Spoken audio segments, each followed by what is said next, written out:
If you're going on vacation, I'm sure you forgot to pack a couple of useful items, like a crayon or a pillowcase. I have collected the best travel tips for your ultimate vacation. You should carefully think about when you are planning to go somewhere. In case you have some kind of flexibility, just forget about going on a trip in July. You don't need to travel during the busy season. It's too expensive and there are way too many people. The best time to travel is during the shoulder season, which is between the high and low seasons. In Greece, for example, it's April and May. In September, October. The weather is already or still great, but there are fewer people and the accommodation is way cheaper. When searching for flights, always do it in incognito mode. If you do it in the regular mode, the saved cookie files will track your searches, and cheaper flights will be less likely to pop up since you've been searching for a while. Don't give yourself away. Always go incognito. Another trick is to pick a different home country and currency, the one with a better exchange rate. This way you can buy tickets in different currencies that will be way cheaper. Next, when buying the ticket, make a flyer account, no matter the airline you travel with.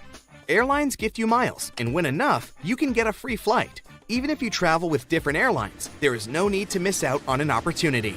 And yes, don't dispose of your plane ticket after the trip until you saw that your miles were posted on your flyer account.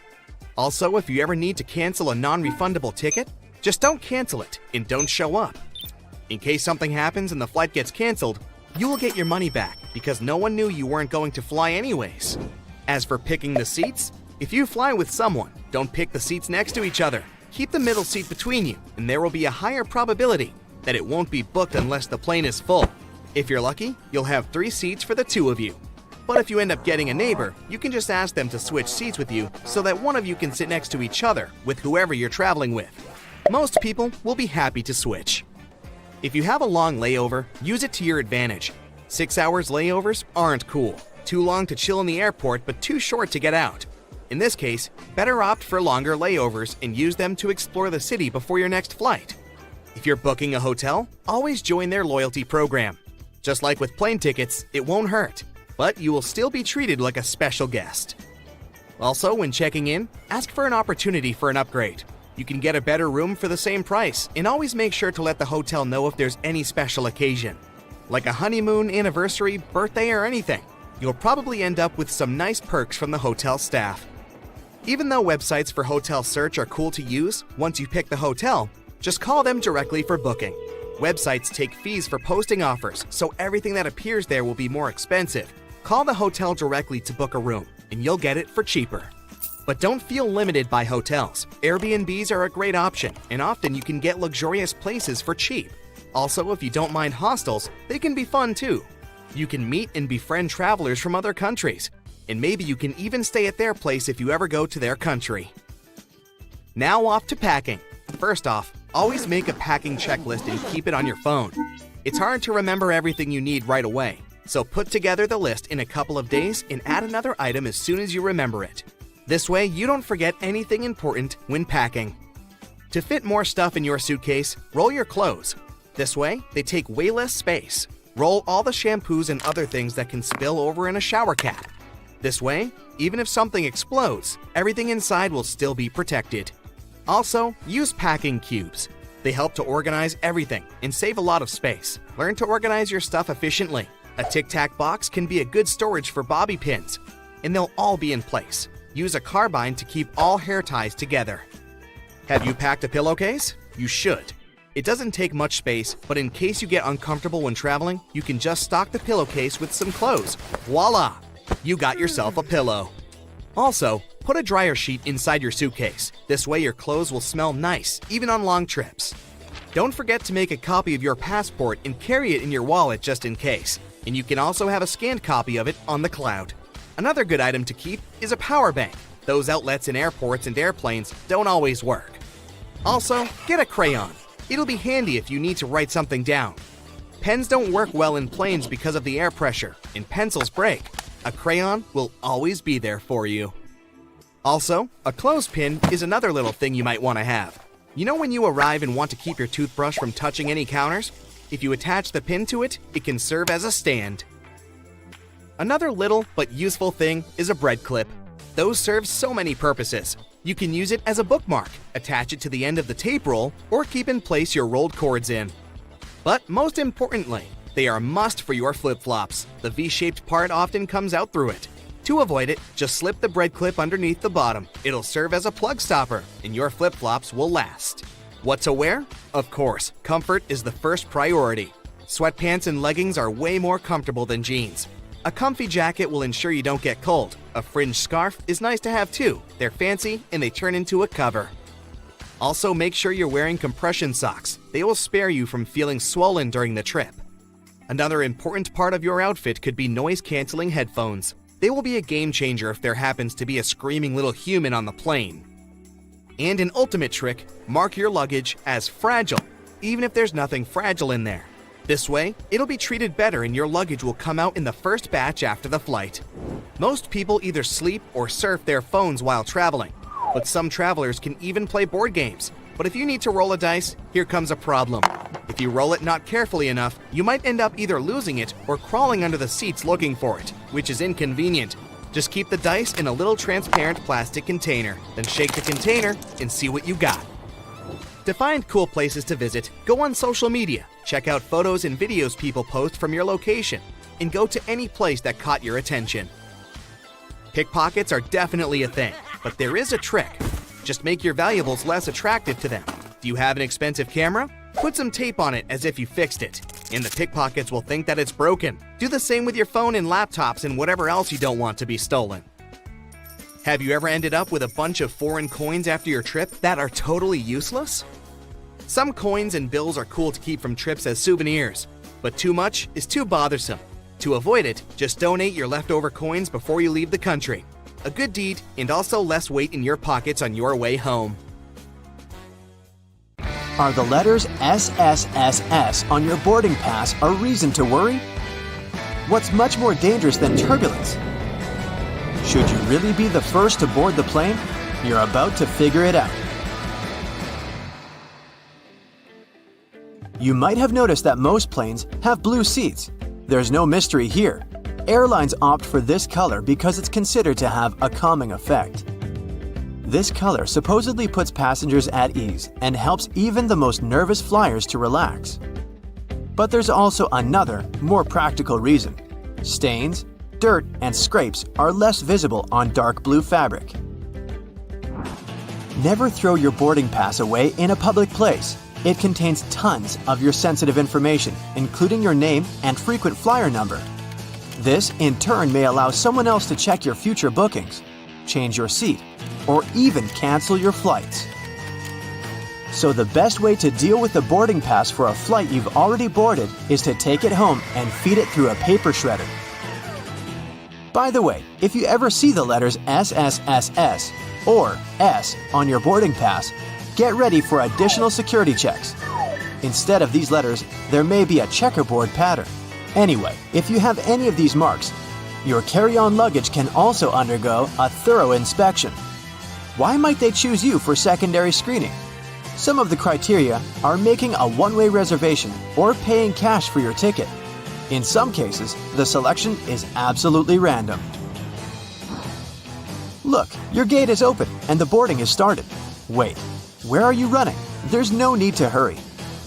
The trick experienced Globetrotters use is always board last. For one thing, you don't have to waste time standing in line.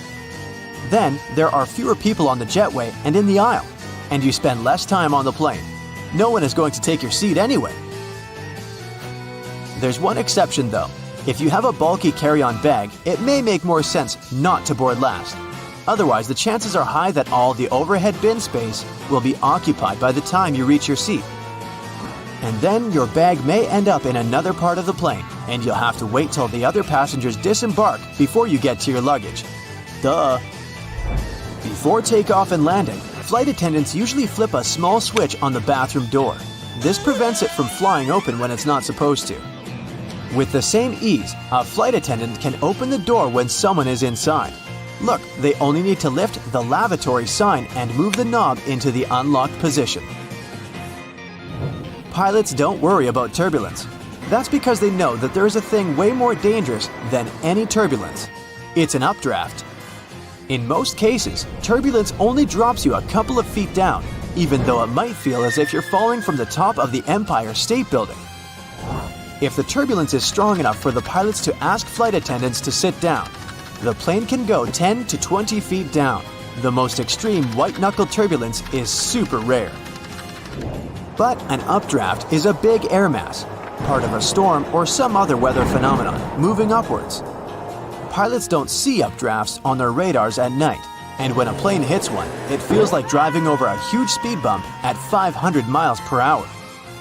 An updraft is also extremely treacherous because it can push an aircraft upward to dangerous altitudes. Modern planes have a special system that detects other aircraft, mountains, and different solid objects in their path. 10 miles away from another plane, and a voice in the cockpit starts chanting, "Traffic, traffic." 5 miles closer, and the same voice begins to give pilots the directions. Airplanes can operate with one engine, even during takeoff and landing. Both engines failing simultaneously is almost unheard of, but even then, a plane wouldn't drop from the sky like a rock. Pilots would have up to 20 minutes to find a suitable place to land. The way the cabin is pressurized has a great effect on your taste buds. You lose up to 30% of your ability to taste sweet and salty things. In other words, it's not that airplane food isn't tasty, you just don't feel its flavor. That's also the main reason why airline catering companies add extra salt and spices to the dishes they cook. But you know what may help you? Noise-canceling earphones. For some reason, that probably has a scientific explanation. Cutting off all that noise around can help your taste buds. Each of those dings you hear during the flight has its own meaning. In most airlines, a boing soon after takeoff indicates that the landing gear is getting retracted. 3 dings in a row means more urgency than just one. A high-low ringtone informs crew members that their colleague needs them in another part of the plane. 3 low chimes means some serious turbulence ahead. Crew members are supposed to put away meal carts, take their seats, and fasten their seatbelts. If you're a nervous flyer, pick a seat in the middle of the cabin. Turbulence mostly affects the front and rear parts of the cabin. The middle section, which is over the wings, doesn't shake so much. Pilots and co-pilots eat different meals. The reason for this precaution is very simple. Imagine both pilots having the same dish and getting food poisoning. In this case, neither of them will be able to control the plane. If they still want to have the same dish and won't agree to have anything else, there's a safety net. Pilots don't have their meals at the same time. If one pilot ate the dish and still feels okay several hours later, the other pilot can brave their meal as well. What would you say when asked about the filthiest place on a plane? Nope, that's not the toilet seat. It's not even in the bathroom. Flight attendants warn that you should be particularly careful with headrests, seat pockets, tray tables, and seat belts. Experiments have shown that 1/3 of all seat belts have yeast and mold on them. Most tray tables are covered with bacteria. Seat pockets are extremely filthy too, but headrests are the dirtiest of them all. In most cases, flight attendants don't have enough time to change or disinfect them in between flights. If your captain announces they're finishing some paperwork, it means they're busy revising the flight itinerary or waiting for the ground staff to prepare the flight logbook. That's a journal that contains the official record of a journey. Some places, especially those flying long distances, have secret bedrooms for crew members to catch some shut-eye. These bedrooms, called crew rest compartments, are located either at the back of the plane or behind the cockpit. Such a compartment can have up to 10 comfortable beds where flight attendants can have a rest. Plane windows are made of super strong plexiglass that can easily cope with high speeds.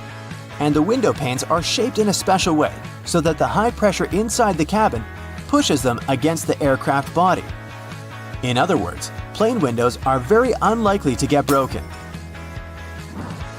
Once upon a time, plane windows were square, but the pressure built up in the corners of such windows, making them ultimate weak spots. This means that each square window had 4 weak spots. This made them likely to crash under the enormous stress of high altitudes. Luckily, making airplane windows curved solved this problem once and forever. Such a shape distributes the pressure and reduces the likelihood of cracks or any other damage. Planes regularly get struck by lightning, at least once a year or once per 1,000 hours of flight time. These days, it's totally safe. The electric charge simply runs through the aircraft's aluminum shell. It doesn't cause the plane any damage. But did you know that airplanes not only get hit by lightning, but they also trigger it? When an aircraft is flying through a cloud, the friction between its fuselage and the air creates static electricity. Sometimes it can cause lightning. Most airports are equipped with giant kitchens where the food for passengers is prepared for different airlines at once. Since those oh-so-delightful airplane meals must be cooked about 6 to 10 hours prior to the flight, the kitchens have to work 24/7. Besides, the menu for your flight is developed up to a year in advance. This is a common practice for most airlines because every single ingredient matters and adds to expenses. In fact, American Airlines managed to save $40,000 per year in 1987 after they removed just one olive from every salad they served on their flights. If you have a long layover between flights, going to the nearest hotel to rest might not be the cheapest option. There's a much better trick. Check if the airport or airline sells 24-hour access to the VIP lounge zone. In most cases, you can have free snacks and drinks there, and use free shower cabins and rooms for rest at a very affordable price. There's an actual term for the first 60 minutes after you check in, the golden hour. It's the time that passengers statistically spend more money in retail and duty-free areas of the airport. And having the most comfortable seats in those areas right in front of the shops is a clever trick to lure you in for shopping. Sitting in a comfy chair while looking at a flashy sign or shopping window can be tempting. If you ever wanted to know what happens to your baggage while you're on board a plane, the short answer is that airport staff don't know once it leaves their territory. And they probably don't really care. Sorry. Baggage is sorted automatically. Scanners scan the barcode and sort the baggage according to its destination. The three main tasks of airport baggage handlers are to move your bags from the check-in area to the gate, to move them from one gate to another when you have a connection, and to move your bags from the plane to the baggage claim area. And that's it. So, if your baggage doesn't move fast enough, it can be late for your connecting flight, or the exact opposite. Your bag gets to your destination before you do because you're stuck at passport control. Another problem can arise if you forget to tear off any old stickers showing a different destination. In this case, the scanner might send your baggage to the wrong country. You arrive at the airport, already anticipating a couple weeks away from work and all your daily troubles. Park your car in the lot and then find out that it's going to cost you a small fortune to leave your car there. Why so much? In fact, airport parking lots are a business just like any other. The land on which they're built, the construction of the lot itself, the maintenance of the whole thing once it's already in operation, all that costs a handsome amount of money. And somebody's got to pay for it, of course. In addition, parking right next to an airport is simply convenient, which adds to the final cost. If you're not ready to dip into your pocket for a piece of extra comfort, better take a cab. Contrails, those white trails airplanes often leave behind them at high altitudes, are easily mistaken for engine exhaust. But most are nothing more than water vapor. During a flight, moisture in the air collects in the engines before being vented with the exhaust. The hot, wet air leaving the engines mixes with the cool, dry air found at high altitudes, resulting in long, thin lines of vapor. Humidity determines when contrails form and how long they remain visible. If it's already humid up there, then there's more water and the contrail is more prominent. And if it's cold, the droplets might turn into ice, staying behind for a much longer time. If someone were able to open the door mid-flight, they would be immediately pulled out of the plane by a sudden change in air pressure. It could also do serious harm to the aircraft. Fortunately, that's almost impossible. The doors on an airliner open inward while the cabin pressure pushes them out from the inside.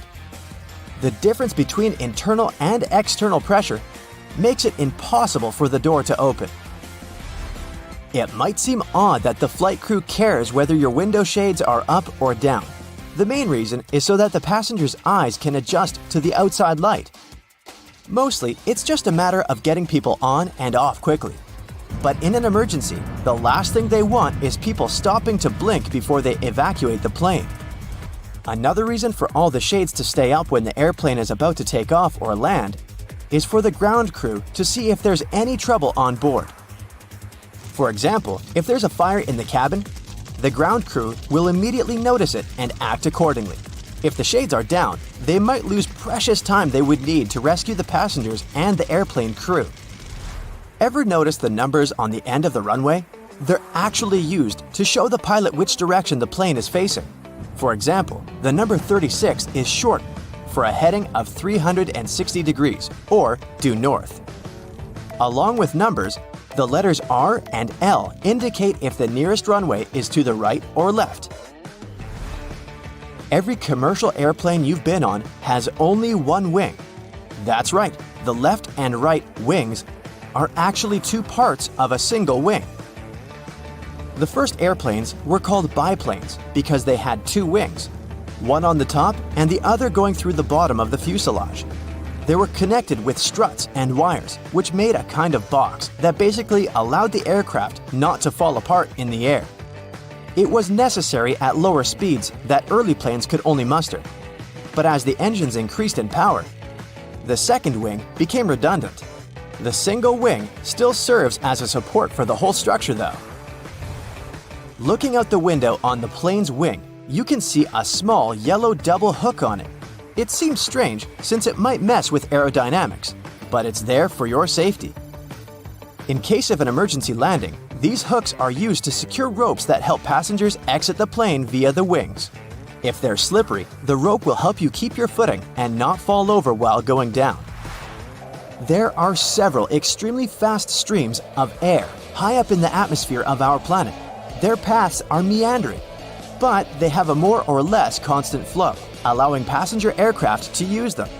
When an airplane comes close to a jet stream, it may adjust to the direction of its current and fly a lot faster, propelled by the flow.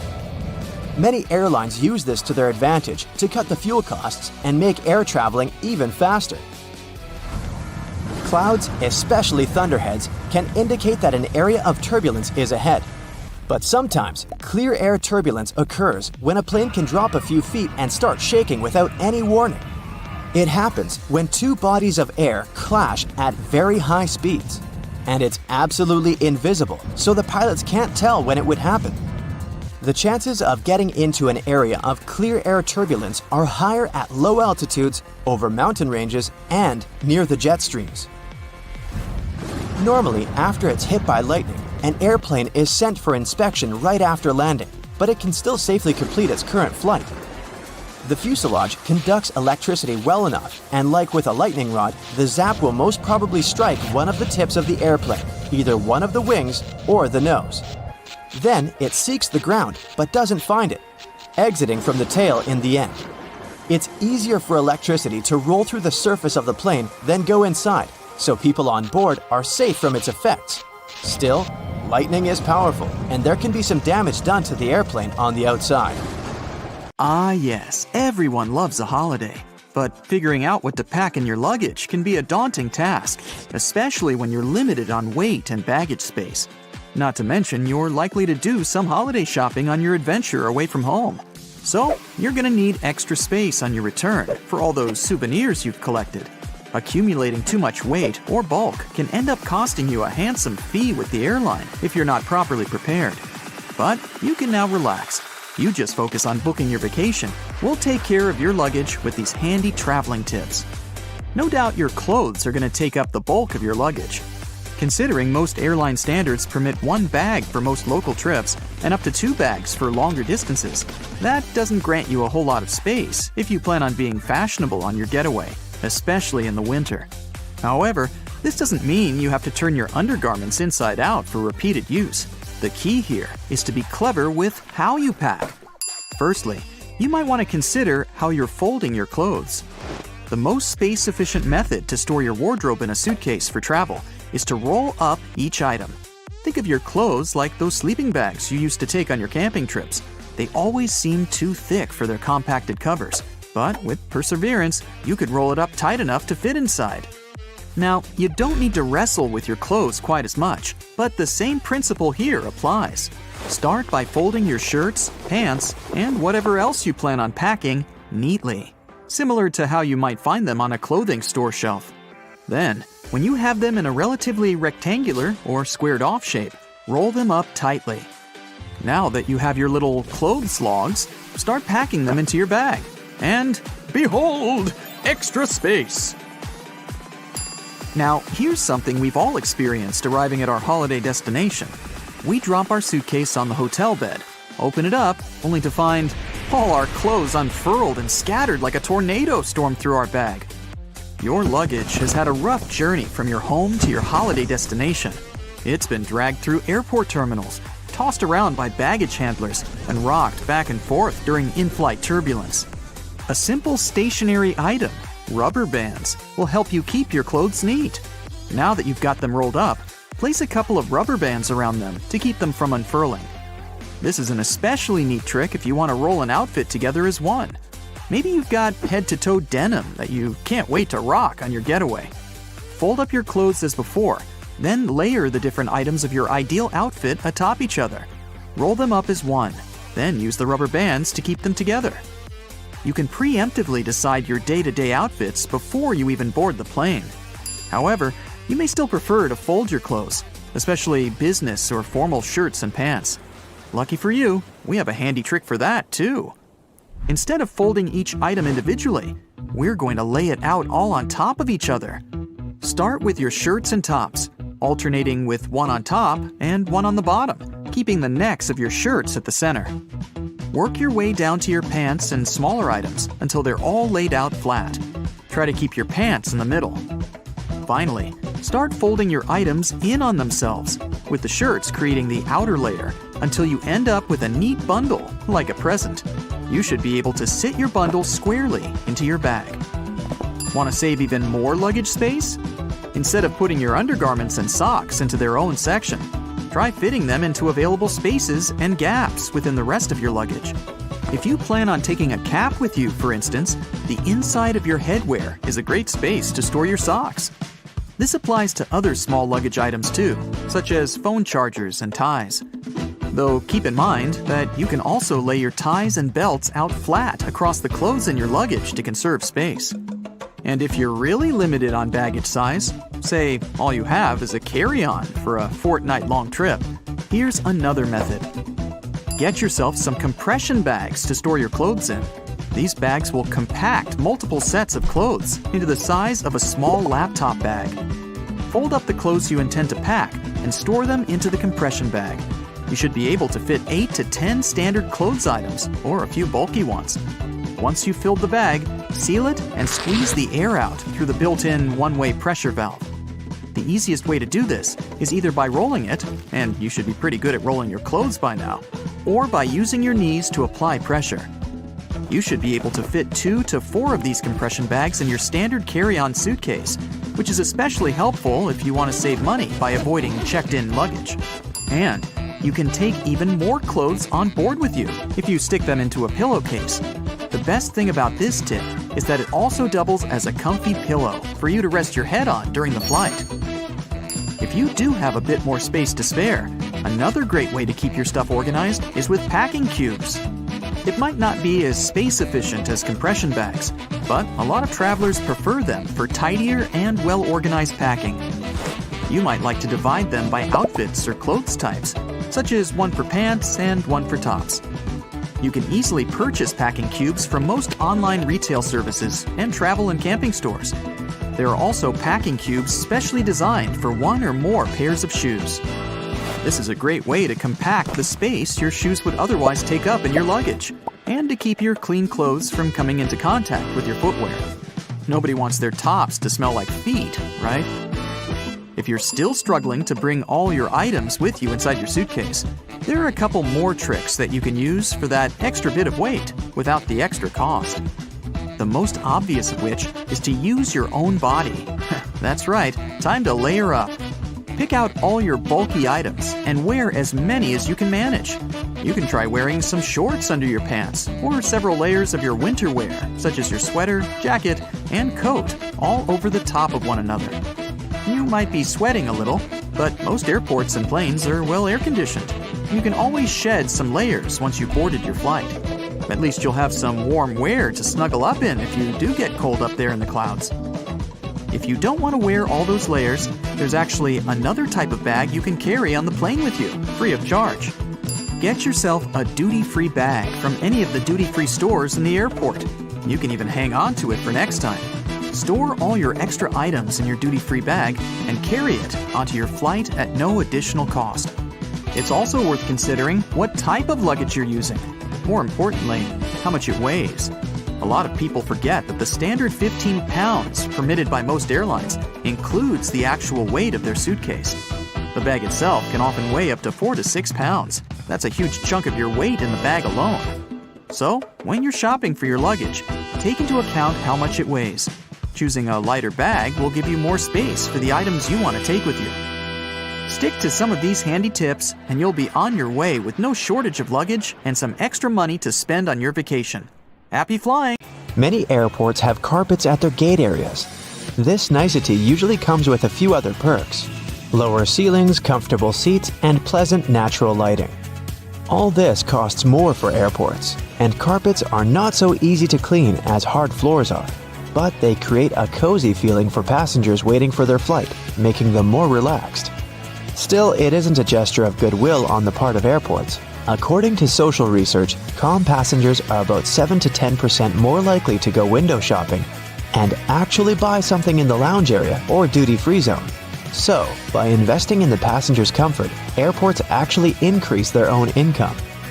If you ever wanted to know what happened to your baggage while you're on board a plane, the short answer is that airport staff don't actually know once it leaves their territory, and they probably really don't care. Sorry. Baggage is sorted automatically. Scanners scan the barcode and sort the baggage according to its destination. The three main tasks of airport baggage handlers are to move your bags from the check-in area to the gate, to move them from one gate to another when you have a connection, and to move your bags from the plane to the baggage claim area. And that's it. So if your luggage doesn't move fast enough, it can be late for your connecting flight, or the exact opposite. Your bag gets to your destination before you do because you're stuck at passport control. Another problem can arise if you forget to tear off any old stickers showing a different destination. In this case, the scanner might send your luggage to the wrong country. Most airports are equipped with giant kitchens where the food for passengers is prepared. These kitchens usually cook food for different airlines at once.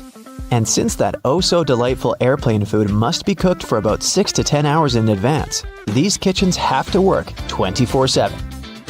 And however surprising it might sound, the menu for your flight is developed up to a year in advance. This is a common practice for most airlines because every single ingredient matters and adds to expenses. In fact, one airline managed to save $40,000 after they removed just one olive from every salad they served on their flights. Airport staff sometimes ask passengers to rub their hands on a piece of cloth before putting it into a special machine. It might seem kind of scary, but it's actually harmless. You're simply being checked by a machine called an atomizer. Before their working day starts, employees put samples of dangerous chemicals into the machine. The machine memorizes these smells, and in case a person's hand smells like those chemicals, it alerts airport staff to this danger. You know how it sometimes goes. You come to the security checkpoint, and suddenly, it turns out you have something prohibited to take on board in your carry-on. But don't worry, all the things seized during the pre-flight inspection can be stored at the airport for as long as 3 months. On top of that, you have an opportunity to mail them any address inside the country. Things taken away by security and weren't claimed can also get sold at special auctions and are delivered worldwide. If you have a long layover between flights, going to the nearest hotel to rest might not be the cheapest option. There's a much better trick. Check if the airport or airline sells 24-hour access to the VIP lounge zone. In most cases, you can have free snacks and drinks there and use free shower cabins and rooms for rest at a very affordable price. In multi-terminal airports, search for underground passageways connecting terminals that most people might not know about. For example, at Frankfurt Airport in Germany, there's a walking tunnel between Terminal 1 and Terminal 2 that's mostly used by employees since passengers are simply unaware of its existence. There's an actual term for the first 60 minutes after you clear check-in. The golden hour. It's the time that passengers statistically spend more money in retail and duty-free areas of the airport.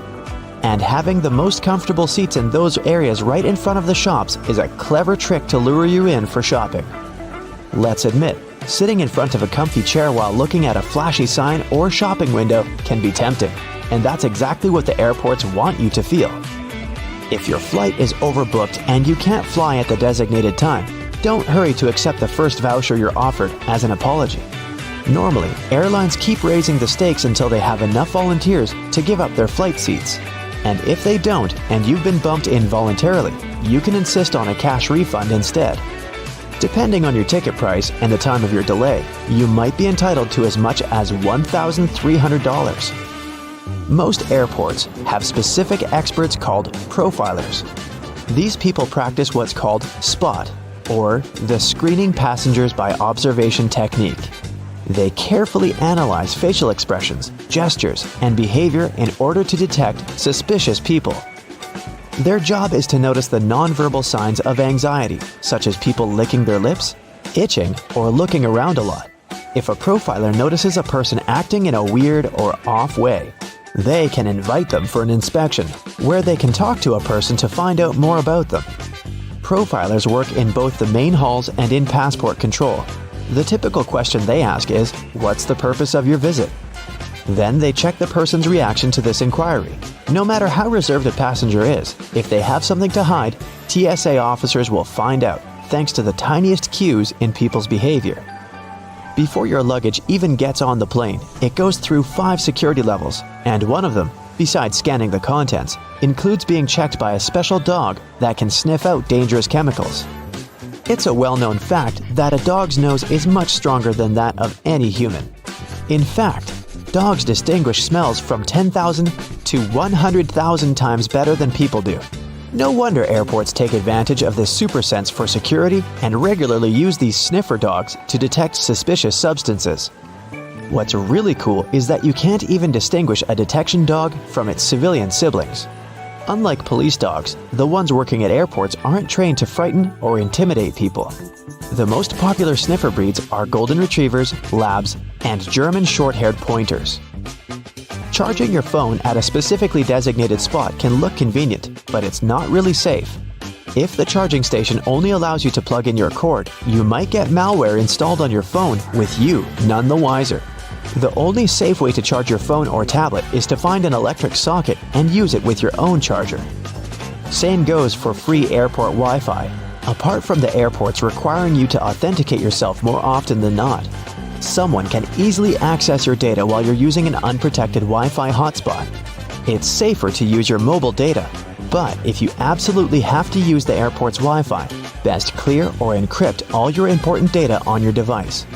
It might be exasperating to take your laptop out of your carry-on at the security check every single time. But the airport staff need to have a clear look at your device to make sure nothing is concealed inside. On the screen of an X-ray scanner, a laptop looks like a semi-transparent object with a clearly visible hard drive, CD drive, and whatnot. But security officers can't see what's behind some of those parts. For example, a dense and rather large battery. People tend to choose the closest security line to them. If that line turns out to be super crowded, just look around after ID and ticket check. You may see another checkpoint with much fewer people. Some checkpoints at the airport are situated at the far edges of the terminal, and that's why passengers fail to notice them. Applying for a TSA pre-check can be a great time saver for traveling in and out of the US. Being a member of this program has some great perks. First, getting through security and passport control happens faster. If you're a pre-check traveler, you won't have to take off your shoes or remove your belt, and forget about placing your stuff like liquids and laptops in special bins. If you aren't flying to or from the US, then you can look up similar services available in your country. If you're flying economy class but don't like it, who does? Check in online and check out the seating options about 4 days before your flight. It's about that time that airlines typically start upgrading seats, and you might get an upgrade to business class for a small fee or even sometimes for free. You can also ask for an upgrade when you're already at the airport. Most people forget about this opportunity or simply don't care, so you might just get lucky.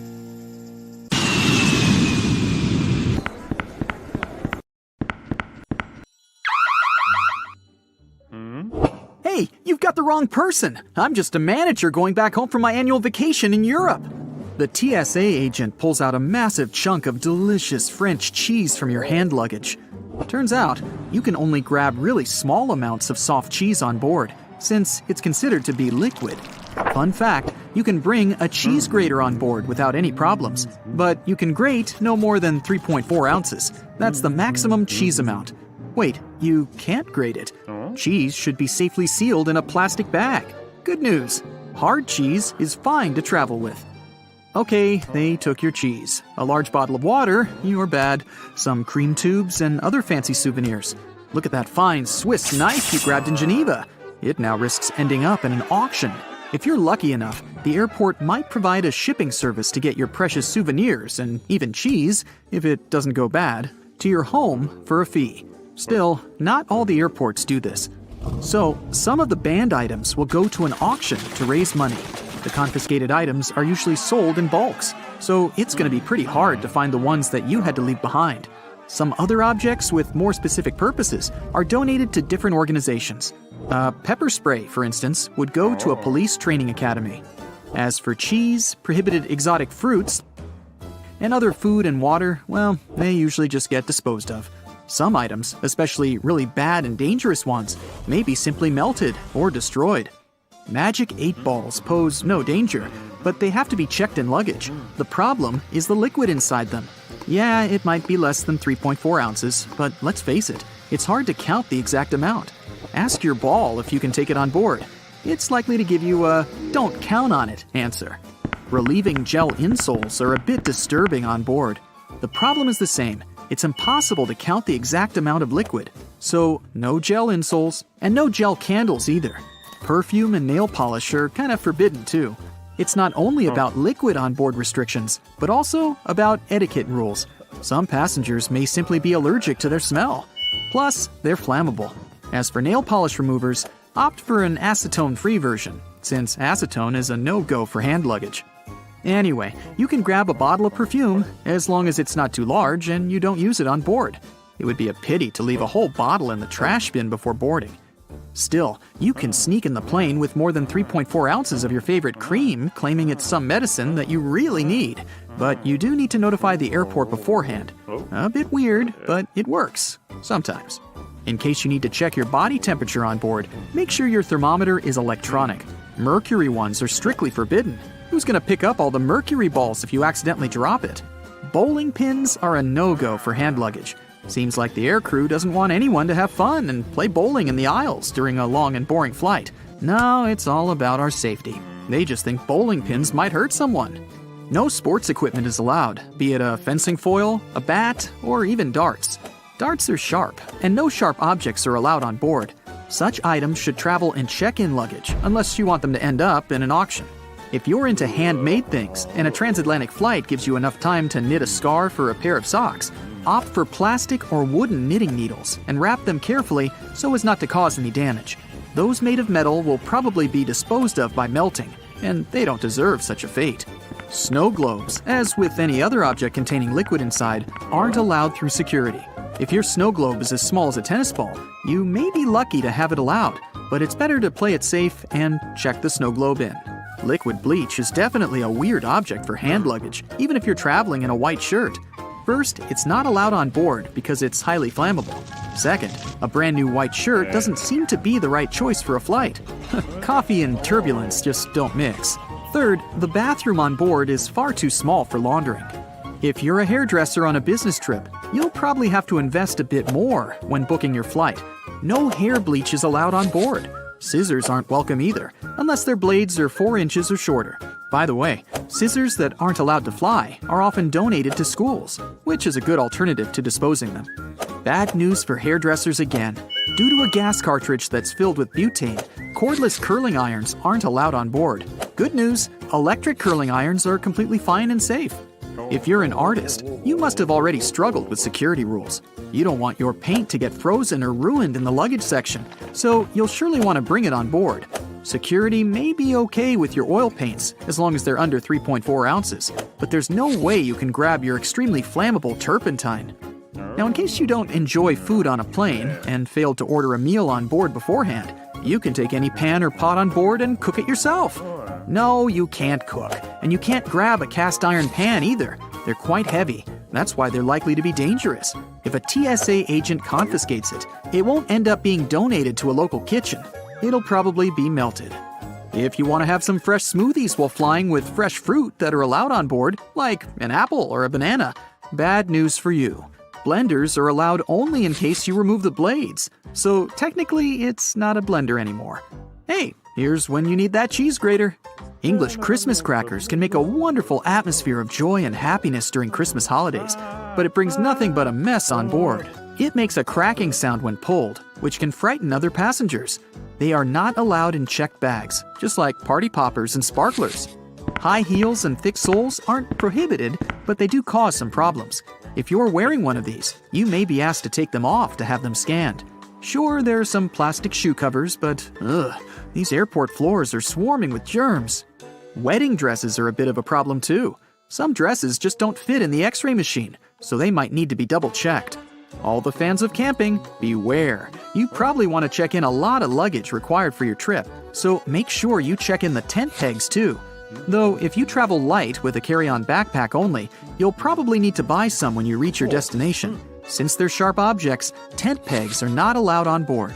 It's hard to imagine anyone having a drill inside their 5-pound carry-on luggage. But anyways, these are not allowed. So if you're a creative person who wants to bring a drill home as a vacation souvenir because magnets are lame, you'll have to check it in. If you want to sneak in a plane with a dry ice DIY fridge, you're almost sure to fail. It's flammable, so safety regulations definitely prohibit it on board. You can bring up to 5.5 pounds of dry ice, but airline permission is required. Anything with an uncovered blade is not allowed through security. Instead, a disposable razor or cartridge blades can be taken on board. Box cutters and knives, with a teeny tiny exception of a smooth butter knife, should be in checked luggage. Soap bars are allowed on board, but don't panic if a TSA agent wants to double-check your bag after scanning it. It just may look a bit odd on the screen and mislead them. Liquid soap, instead, follows the universal liquid rule. Rules for batteries may vary. Spillable batteries are allowed neither in carry-on nor in checked luggage, and lithium batteries also can't be carried on board, only because if damaged, they can cause a fire. Okay, you travel with your Mr. Scratchy, and yes, a laser pointer is your furry friend's favorite toy. But you gotta make do without it this time, buddy. Laser pointers are not allowed in carry-on nor in checked luggage. A walking stick can be used as a mobility device and then let on board, but surprisingly, TSA may prohibit this item sometimes. Play it safe and notify your airline in advance. Bon voyage! Someone screaming for help. They've seen shark fins in the water. The lifeguard is waving a purple flag, but it's too late. The jellyfish have taken over. There's a huge wave approaching the shore at 90 degrees. Panic breaks at the beach. You have one chance to save them all with your time traveler kit. You take your beach survival guide with you and push the red button.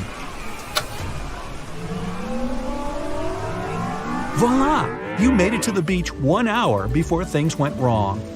Some kids built a huge sandcastle. They were digging deep to get more and more sand.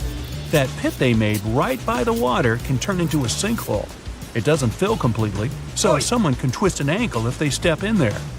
Sometimes, people even fall in huge sinkholes. The sand fills them back immediately and feels like concrete thrown at you. You tell everyone around the sandcastle to watch where they step. The spongy sand area here could be quicksand.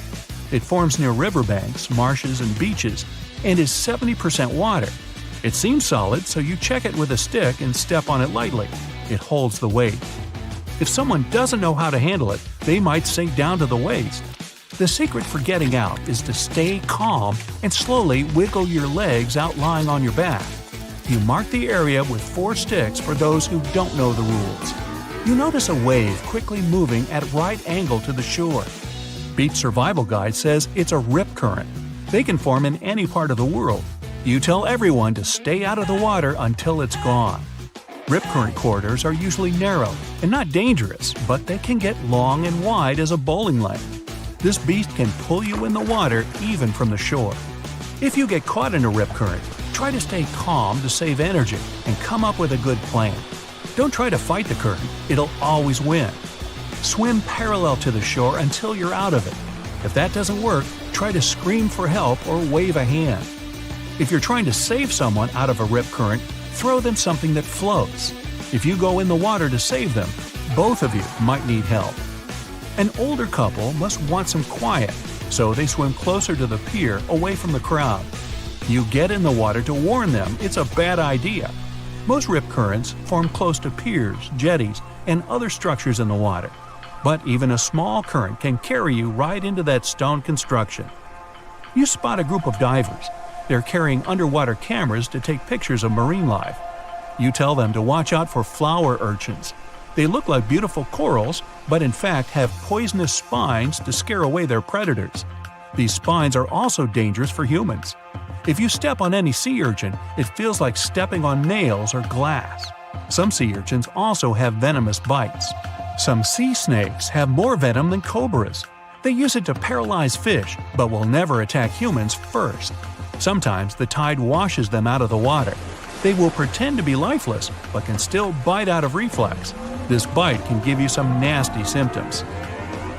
The lionfish that lives in the Atlantic Ocean, Gulf of Mexico, and the Caribbean Sea is one of the most beautiful sea predators. They can sting you by accident with their cobra-like venom. It hurts like the sting of 1,000 bees. Some algal blooms, also called red tides, can have dangerous natural toxins in them.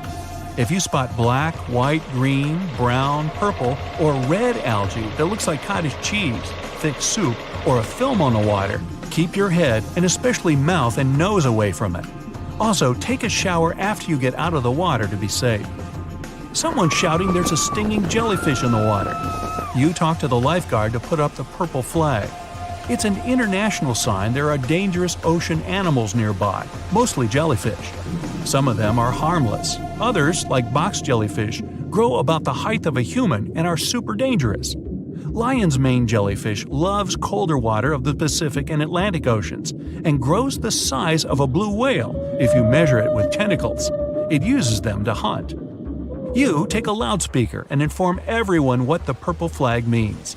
It's best to stay out of the water when you see it. If you must get in the water, at least wear a diving suit to protect your skin. One jellyfish is lying motionless on the shore. You don't let anyone pick it up. It can still sting. If that happens, you gotta pour some clean water over your skin and then top it with vinegar.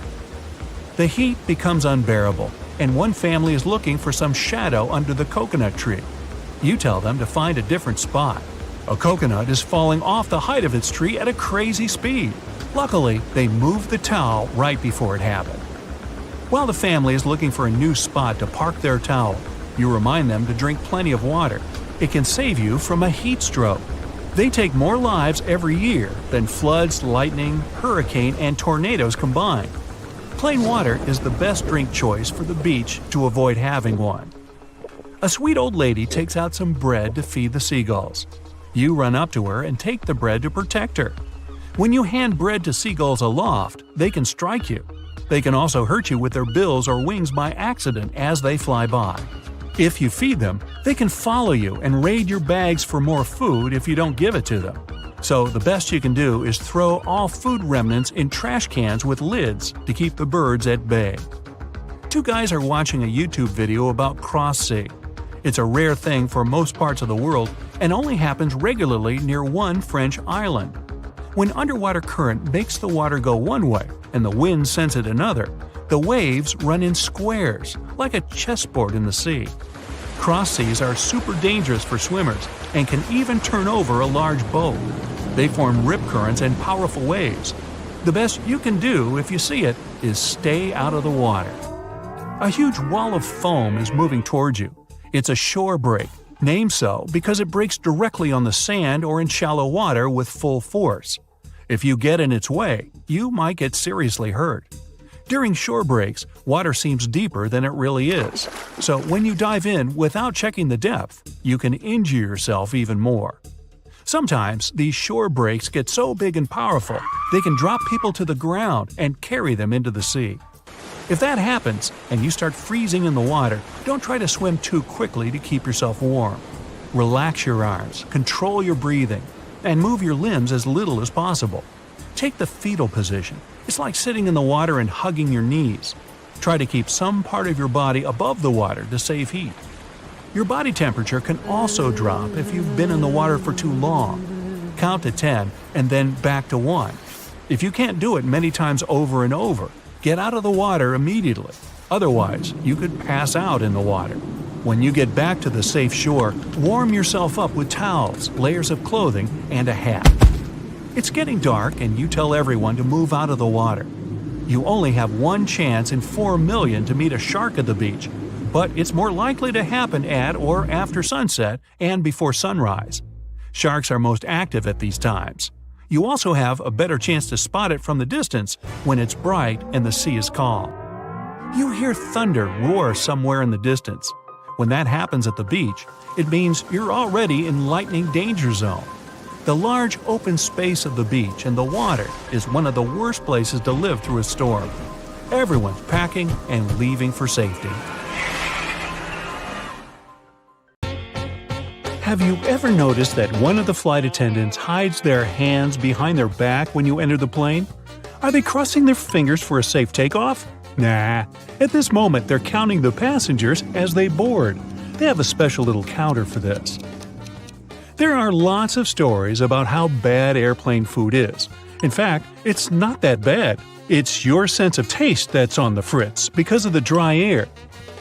It dries your mouth out of all its saliva and dulls your sense of smell, which helps to feel 80% of what you taste.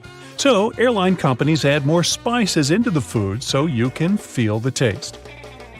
Seatbelts are located on the stomach because of the turbulence. When that happens, the plane sort of jumps up and down. Your waist belt holds you so that you don't crash into the ceiling of the aircraft. The shoulder seat belts in the car protect against horizontal collisions. By the way, flight attendants also have shoulder seat belts. It's because they always sit facing the passengers to keep order. While all passengers are flying face forward, the cabin crew sits backward. If the plane goes forward sharply, passengers get pushed into seats, and the flight attendants are held by shoulder and waist belts. Even if lightning strikes a plane, the passengers won't feel it. The entire aircraft is covered with an aluminum layer that conducts electric current without passing it inside the plane. Good thing. And all electronics and fuel tanks are equipped with additional protection. Before any plane is released from the factory, all this protection is tested by simulating lightning. Many passengers get a headache during the flight, especially right after takeoff. This happens because you're getting up to an altitude higher than Mount Everest in about 10 minutes. The air up there is thin. Your brain gets less oxygen. By the way, chewing gum or candies can help. Now, the main reason why the seats on the plane are so uncomfortable is profit. Airlines want to make more money, so they try to fit as many passengers on the plane as possible.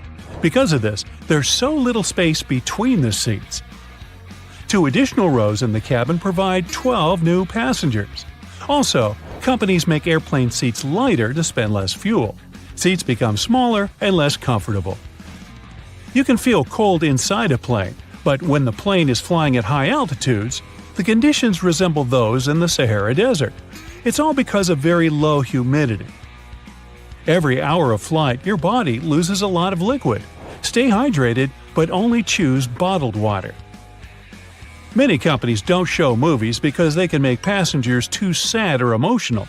Even if a movie doesn't have a dramatic story with incredible characters, it can still be heartbreaking for passengers. The thing is that our body experiences stress, and we take everything close to heart because of the lower oxygen levels. Also, we're sitting in seats at a high altitude and very far from home. our brain realizes we're out of control of the situation. This feeling of helplessness can throw a person's emotions out of whack. So, companies only show positive movies and comedies. Some passengers say they feel like they can't think straight during the flight. This happens because of a lack of oxygen, so your mind isn't in top form. Well, better not do any important tasks or make any important decisions. Your corneas are the one part of your body that doesn't have a blood supply. The only way they get oxygen is from the air. So, worsened eyesight and dry eyes are common problems on airplanes. The best solution here is to take with you eye drops along with gum. That worsened vision is the first reason the crew dims the lights and asks you to open the windows during nighttime takeoffs and landings. Your eyes need to be adjusted to the dimness in case of an emergency. The second reason is the plane crew needs to be able to see out the window. There's a theory that hair grows faster during the flight. Some people notice that little stubble appears on their faces after the flight, even if they shaved a few hours before they got on the plane. Anyway, this theory is not confirmed. Some say the cabin pressure, lower temperature, or even heightened stress levels can accelerate hair growth. If you experience stress and get nervous right after you step on the plane, your best solution can be a little training. Go to the gym or make a set of squats before boarding to prevent stress. Also, a good workout compensates for the hours you spend sitting still. Airlines lose and send in the wrong direction several million lost bags a year. Almost half of the lost luggage is lost because of transfer issues. They may not deliver your suitcase just because of lack of time. A plane can fly away before loaders put your luggage there. When this happens, they might carry these bags to another flight. And when your bag goes to the wrong place, it can be taken by other passengers accidentally. If you want to find your lost luggage quickly, take a photo of it in advance and then show it to the airport workers.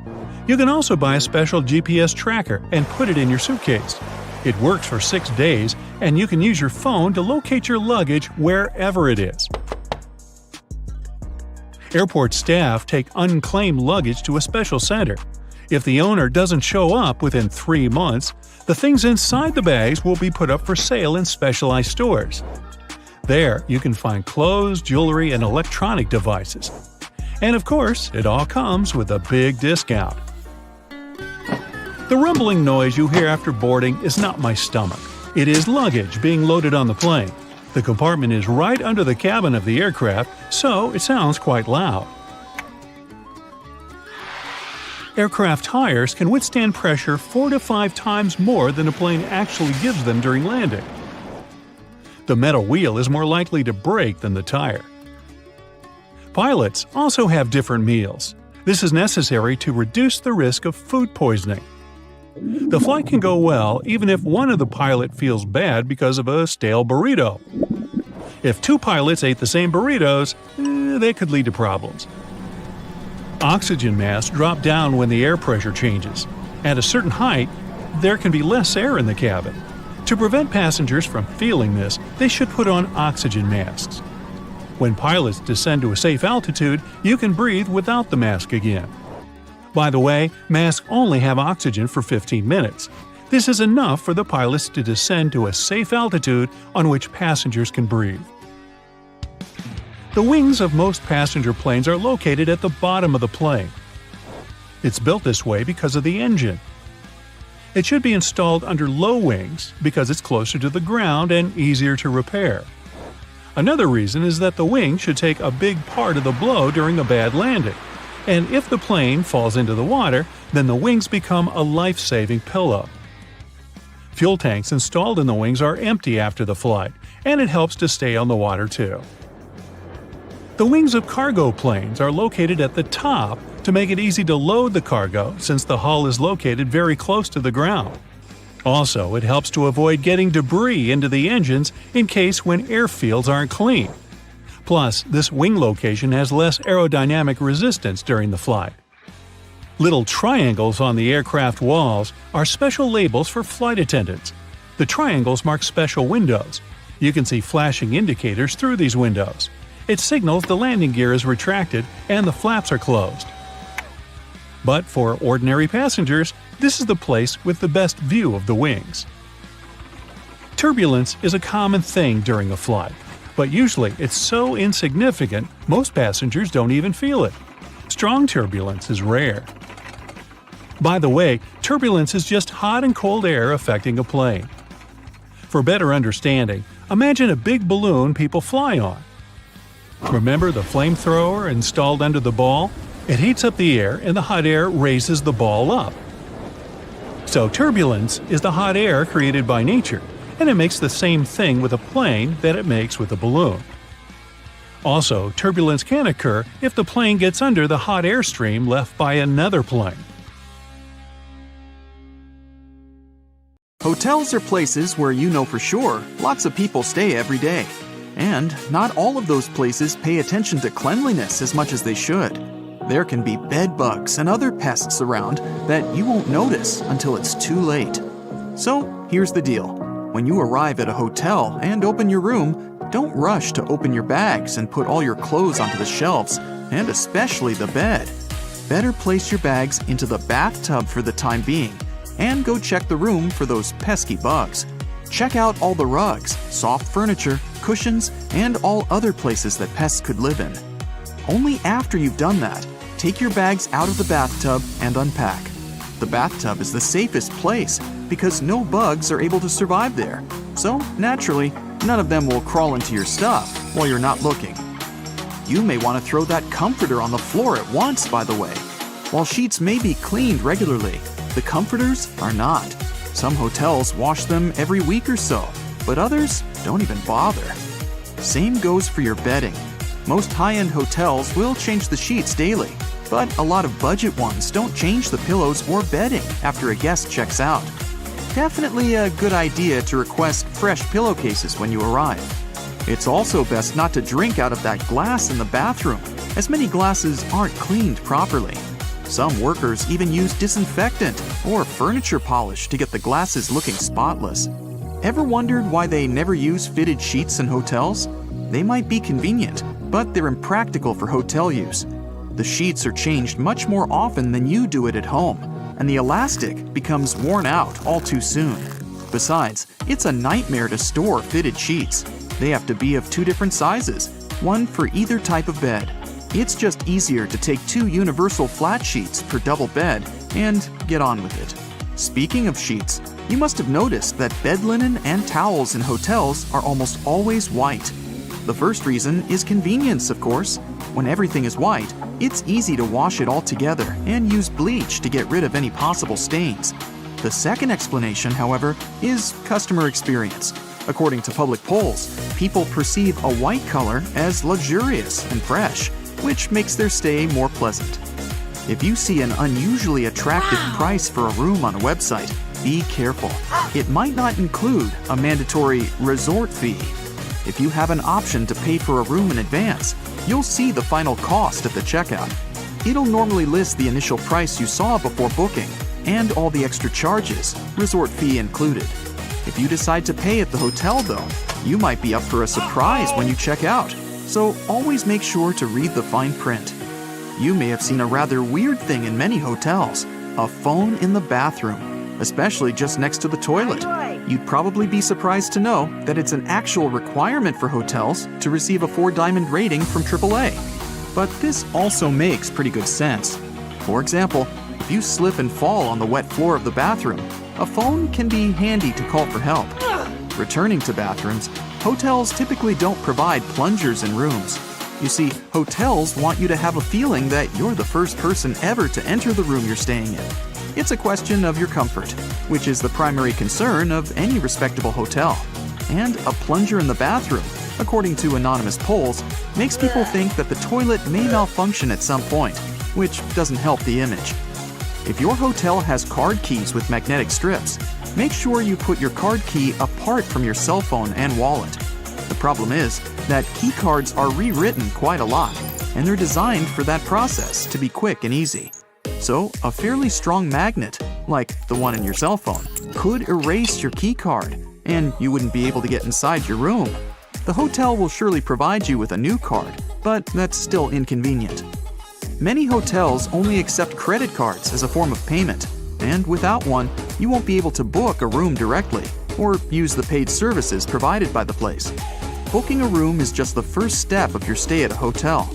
During your vacation or business trip, you might use the minibar or other paid services that you'll only have to pay for at the checkout. If your debit card doesn't have enough funds on it to cover all your expenses, the hotel has no means to get their money apart from suing you. If you pay with a credit card, however, all the additional costs go to the bank, and everyone's happy.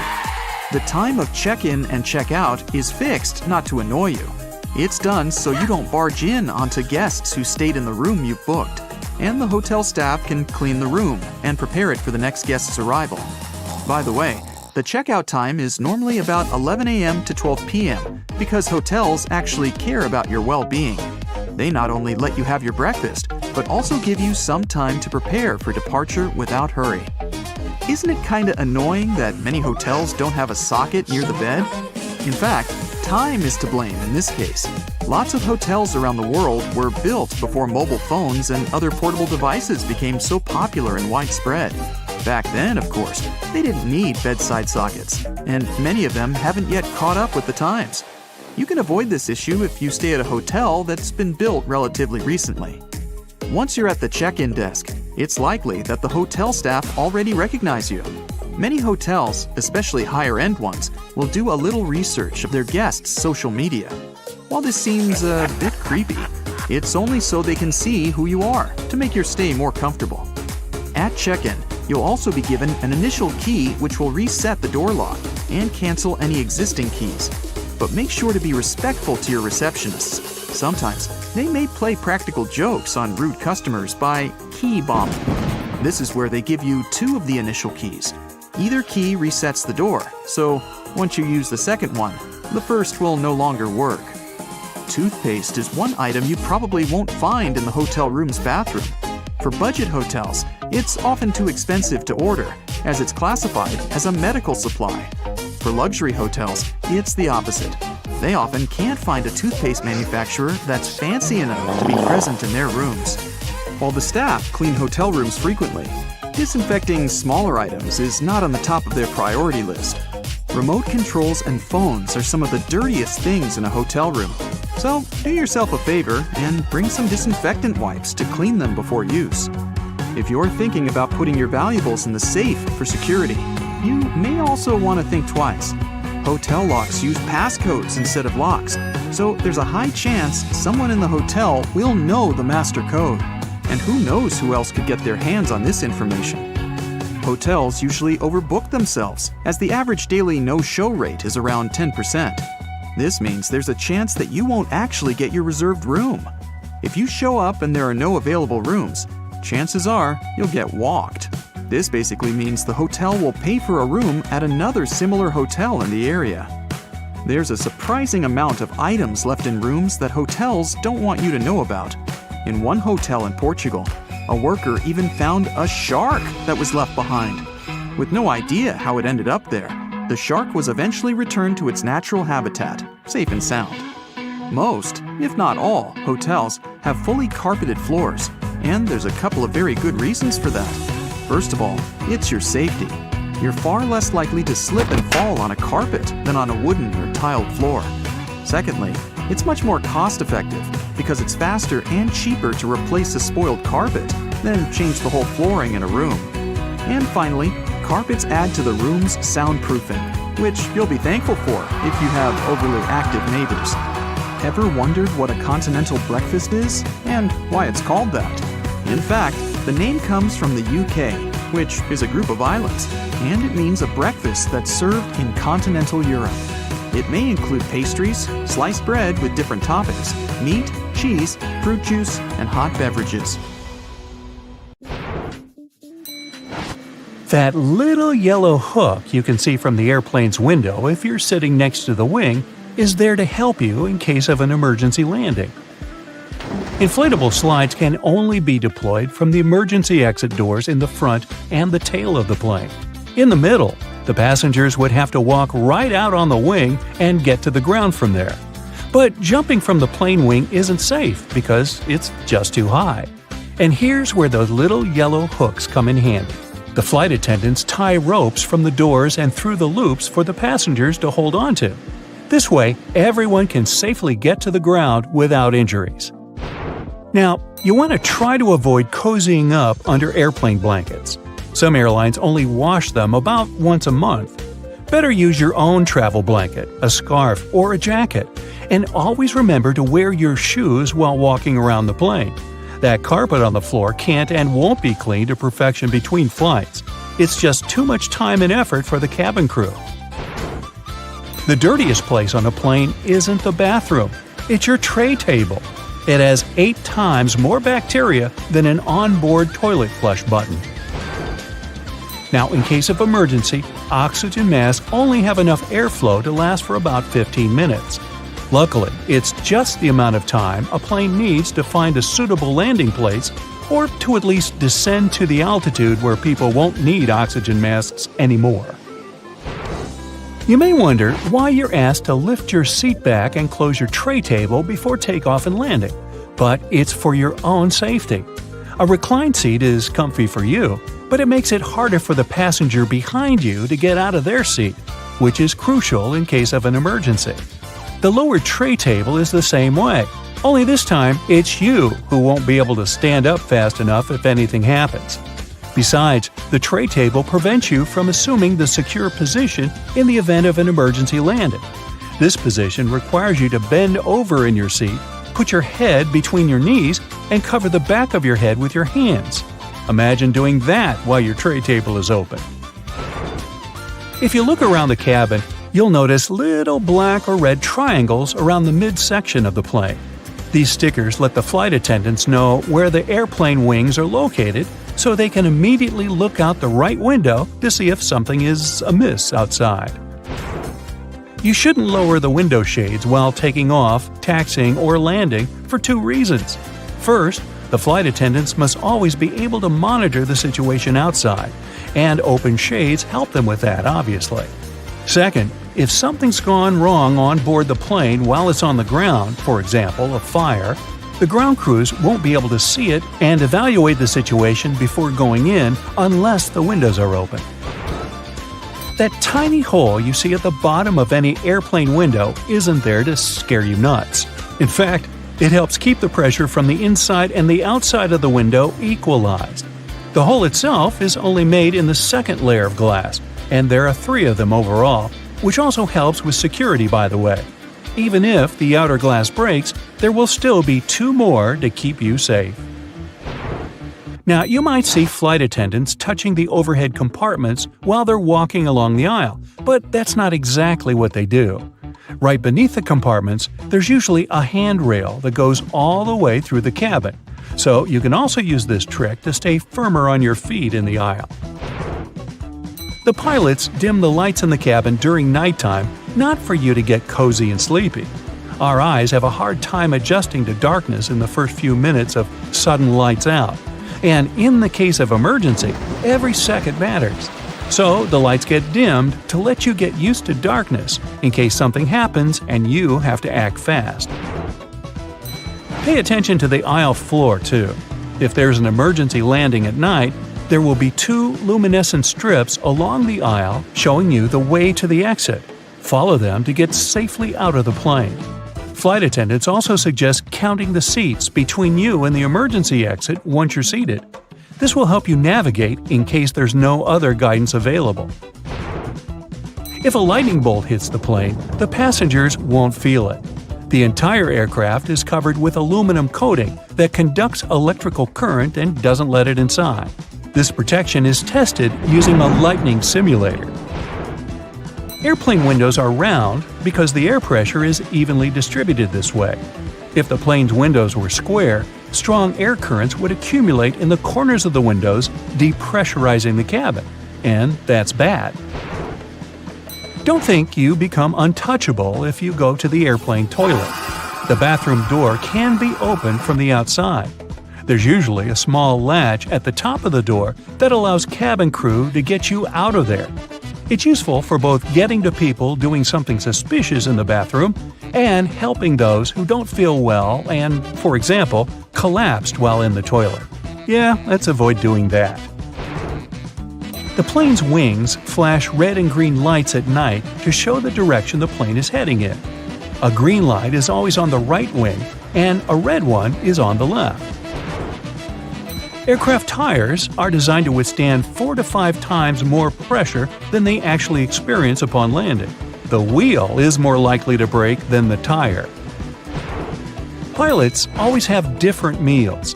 This is necessary to reduce the risk of food poisoning. The flight can still go well if one of the pilots has gone down because of a stale burrito, but not if it's both of them. And try not to both of you eat the fish. Some airlines don't allow pilots to have beards. Facial hair can prevent securely fitting the oxygen mask, and pilots must always remain conscious. The seats are blue in most aircraft because this color soothes people. It's also easy to keep clean. The rumbling noise you hear after boarding the plane is luggage being loaded on the plane. The compartment is right beneath the cabin, so it can sound quite loud sometimes.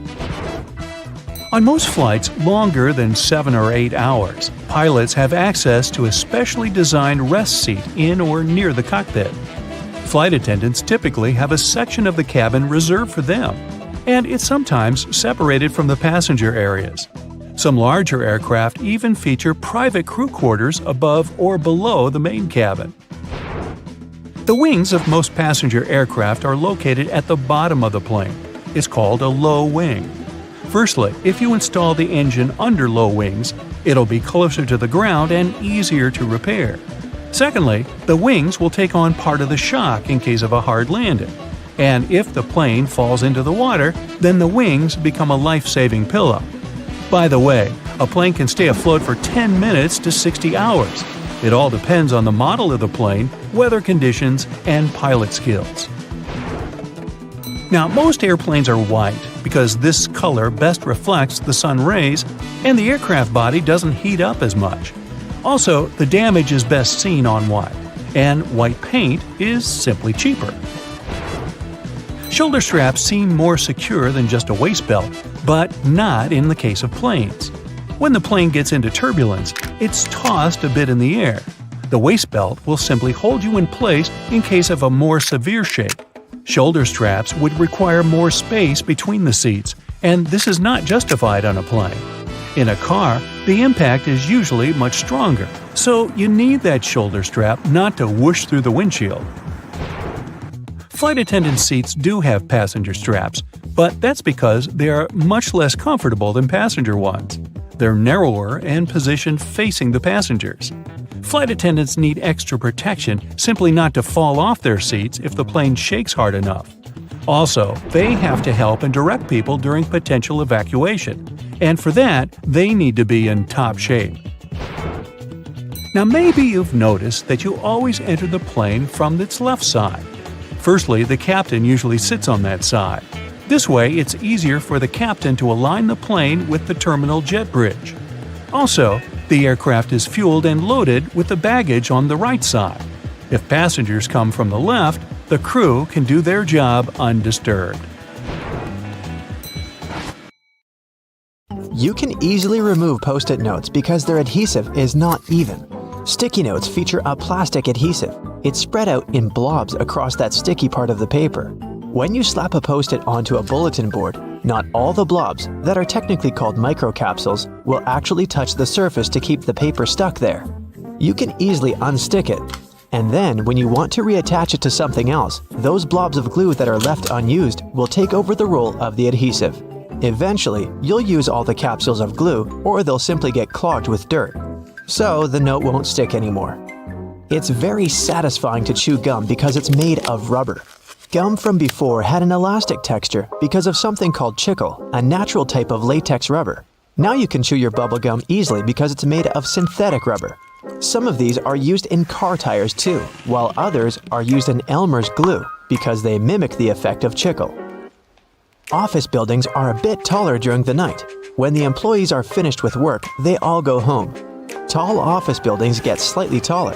For example, a 1,300-foot tall skyscraper will shrink about 0.03 inches under the weight of 50,000 people inside, assuming they're all an average weight. You could actually heat your house with just 70 people. If you've ever been trapped in a small crowded room, you know people give off body heat. So you'd need about 70 people in motion to warm up your home in the winter using just their body heat. Or maybe 140 people standing still, if you consider the house uses 4 electrical storage heaters and humans radiate approximately 100 to 200 watts of heat in normal conditions. Why does glass break so easily? It's because its atoms are not very tightly arranged.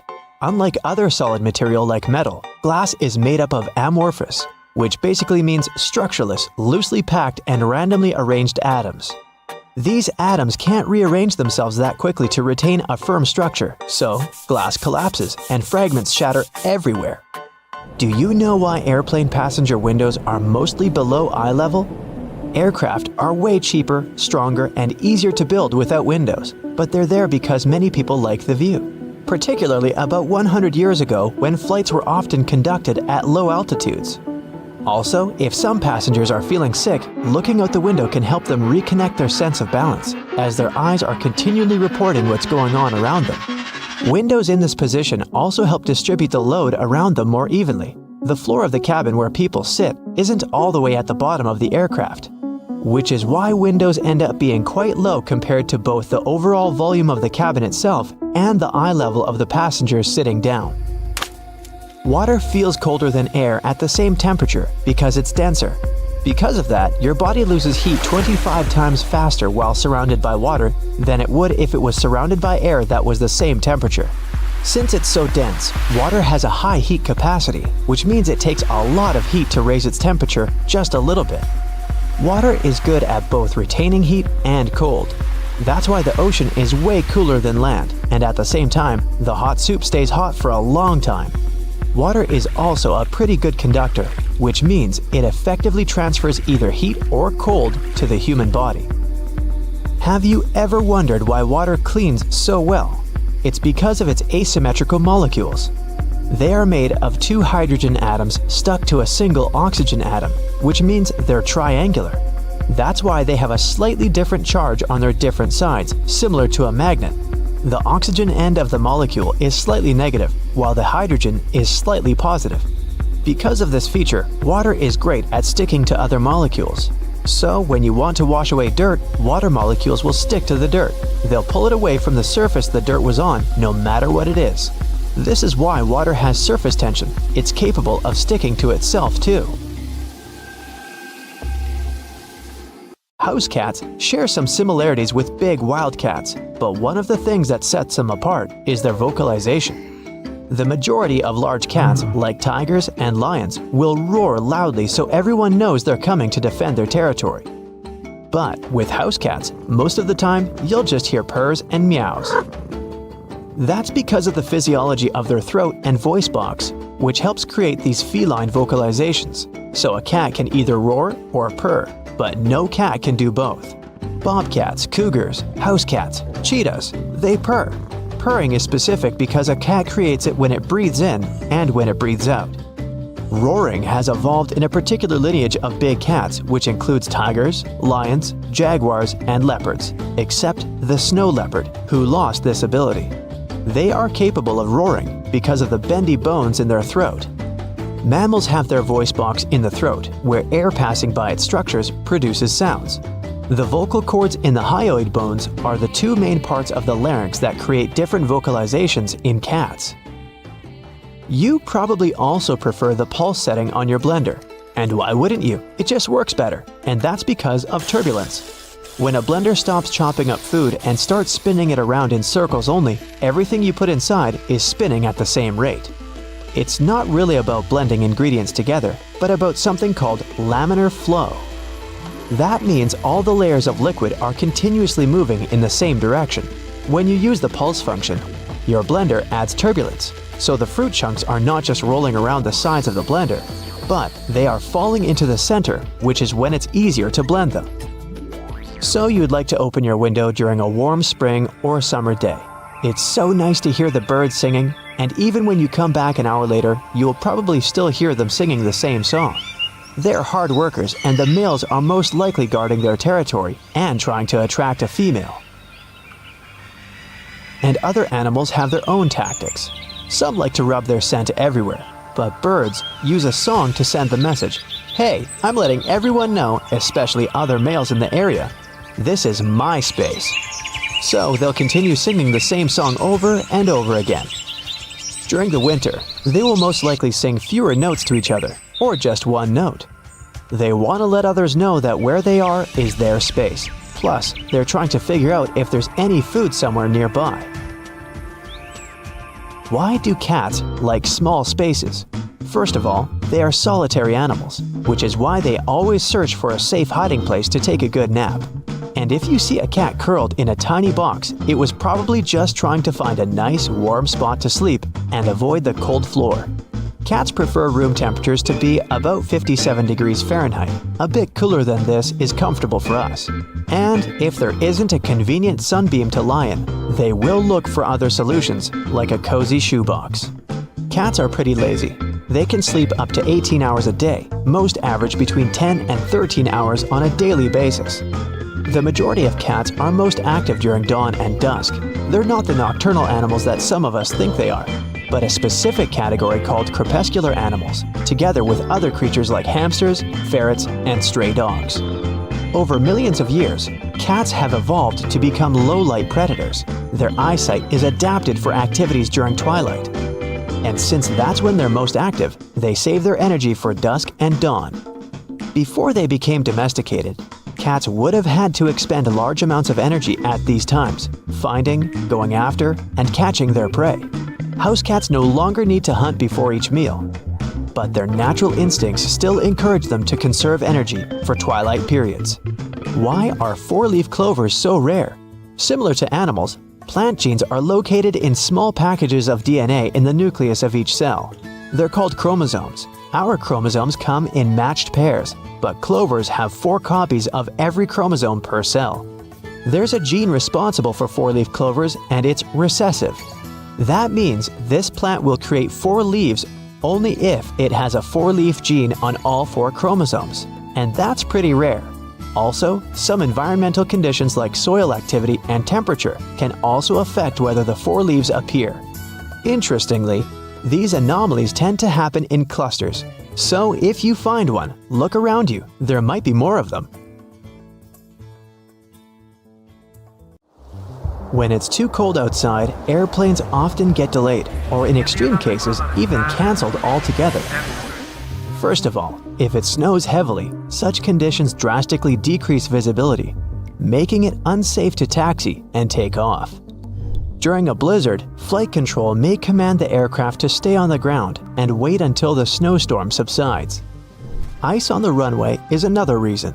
An airplane's landing gear are nothing like a car's wheels, and they can't be equipped with studs to avoid skidding.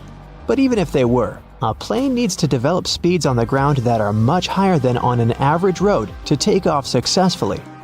If the runway is slippery with ice, the airplane can slide off it easily. Things like this actually happened in the past. For example, in January 2014, the JFK airport in New York was shut down after a plane skidded off the runway and into the snow. Luckily, no one was injured, but the airport staff had to dig the aircraft out of the snow, and even the local police joined the efforts. Same story with landing, which is even trickier in freezing conditions because a plane is in much less of a controlled environment and traveling at even greater speeds. What's more, while an airplane that's about to take off and skidding will probably get into an open area and stop there, one that's about to land could end up crashing into the airport's infrastructure. Needless to say, that's way more dangerous for everyone. Freezing weather conditions can also cause frost and ice sheets to build up on the plane itself. Airplanes are carefully engineered, and any tampering with their structure may cause huge trouble. As experienced pilots say, even a thin crust of ice over the wings of a plane can mess with their delicate design and destroy lift. Planes can be de-iced though. The airport staff usually spray them with a special solution that doesn't let the ice build up on the aircraft's skin. But back to the runway. If it's covered with ice, there's little you can do. Unless the sun is shining, the chances of safely removing the ice from the pavement are almost zero. There's also a chance of damaging the pavement, making potholes, which can result in safety concerns for both takeoff and landing. Imagine driving over a pothole in a car at full speed. Pretty unpleasant. And now multiply it by about 1,000, because a plane is much heavier than a car, and don't forget that the landing gear is not exactly there for driving. Jet fuel and the equipment that pumps it can freeze too if the temperature is too low. The fuel freezes at -40 degrees Fahrenheit, but that can only happen on the ground before takeoff. At a cruising altitude, temperatures may drop as low as -70 degrees Fahrenheit, but since the liquid is inside the plane and burning down steadily, it's much warmer there. On the ground though, nothing stops the fuel from turning into ice. If that happens, no flights are available, obviously. Same goes for the pumping equipment. Even if the fuel is still liquid, the pump may cover with ice and just stop delivering the fuel into the plane's tanks. In the worst-case scenario, it might even break down, leading to expensive repairs and prolonged delays in flights. Finally, ground crews have to do a lot of work before takeoff or landing, and they're all human after all, so they can't bear the freezing cold for too long. This issue is often resolved by tag teaming. One group of workers goes out in the field to do the job, while the other is waiting for them in a shelter. After 20 minutes or so, the first group returns to warm up, and the second one takes up the job where the first one left it. Although it's efficient, it still slows down the operations a lot, so that might also cause delays. But despite all the trouble freezing weather can cause, it's actually more beneficial for a plane than extreme heat. Cold air is denser than hot, so planes gain more lift and stay truer while in the air. They're more easily controlled in flight too. Air molecules are slower and closer together, creating a steady flow of air around the wings and cockpit. At high altitudes, the air naturally becomes thinner as the air molecules spread out and become more scarce. That's exactly why planes can't get to the upper layers of the atmosphere. There's just not enough air there to create sufficient lift. The same happens when it's too hot down on the ground though. Air molecules get faster and spread out, meaning the plane's wings don't have as much air to push off and get into the flight mode. To take off in extreme heat, a plane has to move much faster to generate enough air resistance and lift. But to move faster, the plane needs its engines to work better, and that's also impossible when it's too hot. As the air gets thinner, the amount of oxygen decreases too. And jet engines use oxygen in the atmosphere for combustion. When they lack this crucial element, they can't convert enough energy into thrust, meaning slower acceleration and worse energy output overall. So the problem is that the plane has to have a longer runway distance to build up enough speed and lift to take off. But it can't because its engines are not working to the best of their ability. This usually doesn't cause trouble, but only up to a point. When the temperatures on the ground level reaches about 120 degrees Fahrenheit, some flights can get cancelled because it's simply dangerous for them to try and take off. Other planes are more heat resistant and powerful, but that also depends on the heat. Some aircraft even have to reduce their weight by removing part of their fuel, cargo, or even passengers when it's too hot. Lighter load means better acceleration before takeoff, and it doesn't help to avoid cancellations, but it also means planes aren't working to their full capacity. The average cruising altitude for an airplane is about 35,000 feet.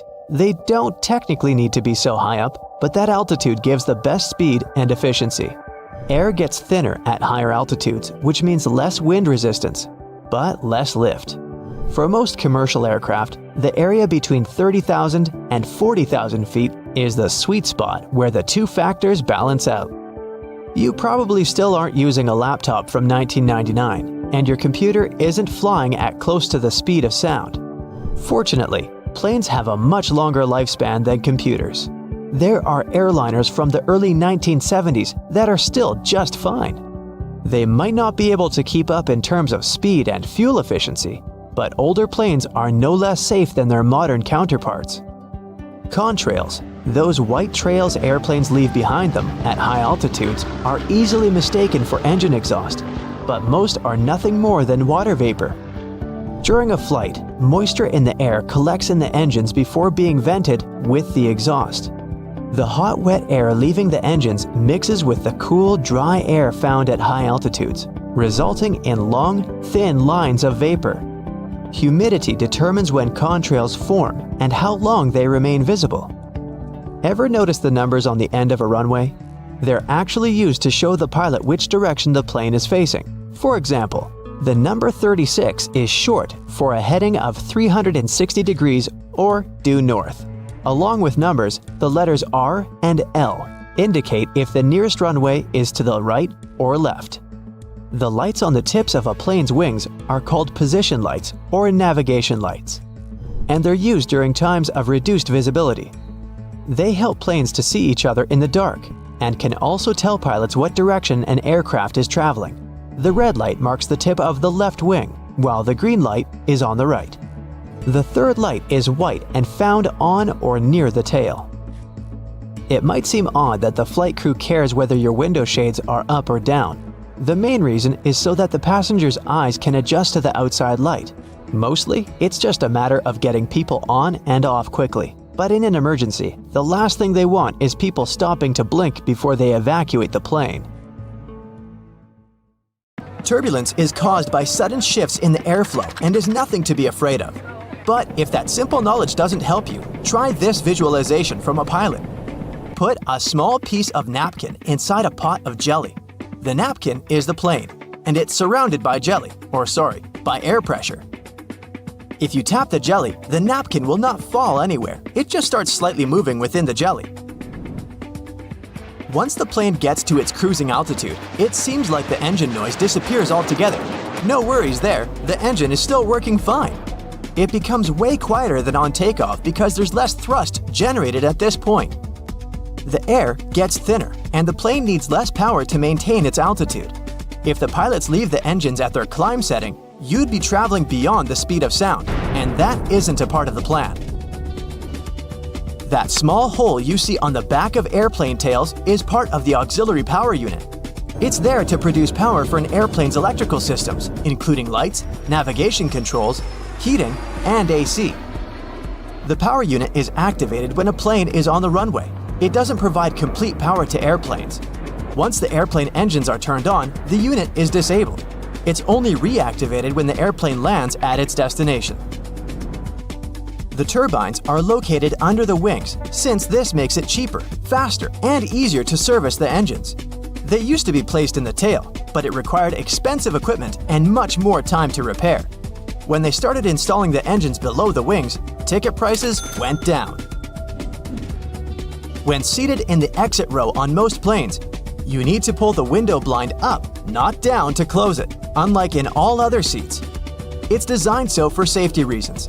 The overwing exit is there to help people quickly leave the plane in case of an emergency. Some of those exit window doors stay attached to the plane, others come away from the fuselage, but they all have an emergency handle at the top of the panel. You wouldn't be able to open the exit without it. There's another handle on the outside of the plane. Rescuers use it to open the door from their side. Because of this handle, there's no room for the blind to retract above the window. But there's more than enough room for it below the window. Makes sense to me now. You can actually raise the right armrest when in the aisle seat. The lock is on the underside of the armrest. It's not a button, but a lever close to the back of the seat. You can pull it to let the other passengers pass to their seats. The same tip works for the left armrest of the window seat. You can lift it up to lean on the window. Don't forget to lower the armrest during takeoff and landing for safety reasons. Planes usually use a small, powerful tug on airport grounds when they need to pull back out of their parking spot. But it doesn't mean they can't move backwards on their own. To do so, they need to use reverse thrust, and the powerful air current from it can pull some debris into the engine or cause damage to ground vehicles, the gate, or the ground crew.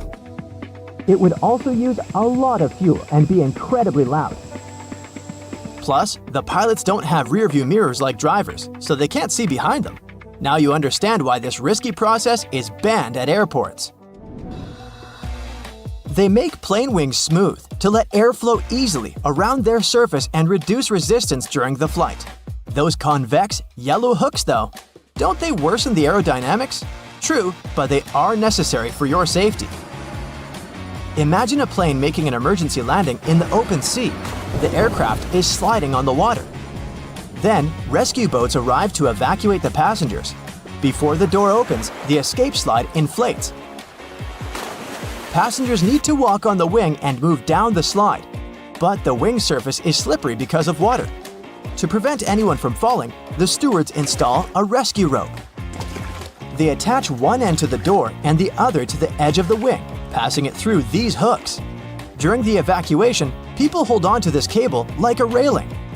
They can also attach rescue boats to the wing with a rope and these hooks, so the sea won't take people far away from the plane. When flight attendants pass through the cabin during the flight, they always touch the upper shelves above the seats. No, they don't check if the luggage compartments are closed. There are hidden handles along the bottom of these compartments. Flight attendants hold on to them not to fall. It's a pretty convenient thing since they don't have to touch the seats and disturb passengers once they're moving around the cabin. Have you ever noticed the flashing light in the cabin before takeoff? It's 100% safe. It occurs when the pilot disconnects a plane from the airport power supply and switches to the onboard one. This rapid transition may cause flashing. Passengers always board from the left side.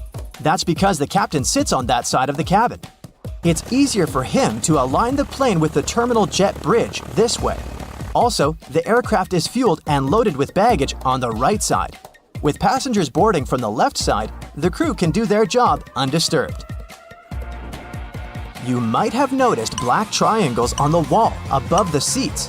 For you, as a passenger, they may indicate the seats that have the best view of the wings, where you can take the most beautiful flight photos. But the triangles aren't there for this reason, of course. The crew members monitor the condition of the aircraft through windows under these signs. In case the wings freeze, the engine catches fire, or the pilot receives a signal something's wrong, the crew will quickly move to the triangles and assess the situation. Those mysterious chimes you hear during the flight are a kind of secret language the crew uses to communicate with each other. The chime you hear shortly after takeoff informs the crew that the landing gear is getting retracted. A single chime during the flight is a sign that one of the passengers needs the assistance of the crew. When they're serving meals and run out of food or drinks, they can ask their colleagues to share using a high and low chime combo. 3 low tones mean serious turbulence is approaching, so the crew needs to buckle up. A seatbelt on an airplane has a slightly different purpose from that in your car. The one in the vehicle protects you from a horizontal hit. When a plane is going through turbulence, it's shaking up and down. Your waist belt keeps you from hitting the ceiling. The tray table, the seatbelt buckle, and the toilet door handle. Those are some major feeding grounds for bacteria. But the seat pockets aren't any cleaner. Passengers leave their used tissues or wipes in there after cleaning a runny nose or coughing. They also become a residence for other sorts of trash. Even once the trash is out, the bacteria remain in their cozy pocket home. The next passenger becomes their new prospective target. Blech. Extreme heat is one of the weather conditions that can stop a plane from flying. Airplanes fly by generating lift with their wings. The air below the wings takes the plane up. In extreme heat, the airplane can't produce that much lift. That's because hot air expands and becomes way less dense than cold air. With less lift, the plane may find it really hard to take off and fly. Electronics will unlikely respond well to extreme heat or humidity, and the AC system may fail. Smaller jets can't operate at a temperature of over 118 degrees Fahrenheit. Larger Airbus and Boeing planes perform the best below 126 degrees Fahrenheit. Now, flying has long become routine for many people, but even frequent flyers sometimes don't know about things you should never do on a plane. Ooh. No bare feet on a plane. It's one of the biggest no-nos of air travel. Even if we omit the topic of unpleasant odors. Phew. The airplane floor is extremely filthy.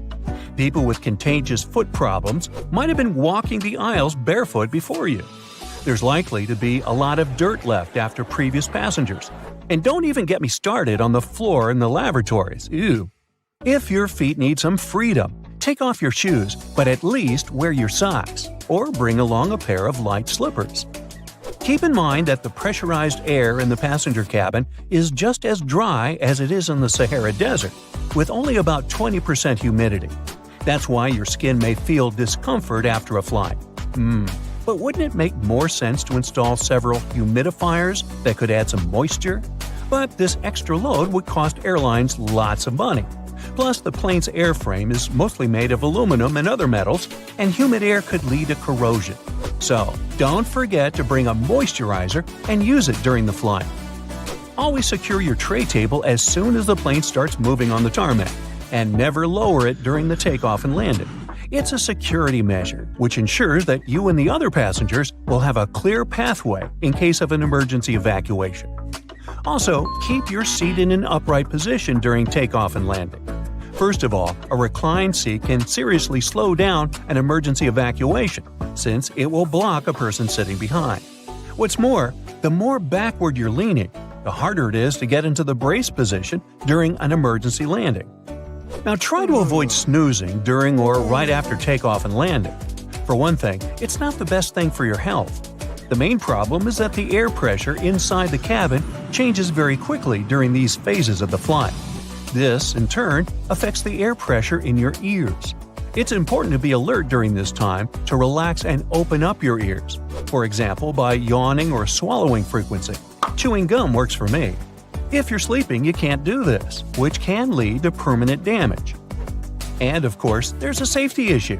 Most accidents happen during takeoff and landing. If you're sleeping during these stages, you might not be alert and conscious enough if an emergency happens. Now, this next recommendation comes from the EPA, the Environmental Protection Agency. According to them, you might want to skip on hot drinks on a plane. The water used to make tea or coffee doesn't come from bottles, it's regular tap water. And water tanks on airplanes are often old and full of bacteria. In 2004, there was a study which found that more than 12% of water samples contained harmful bacteria.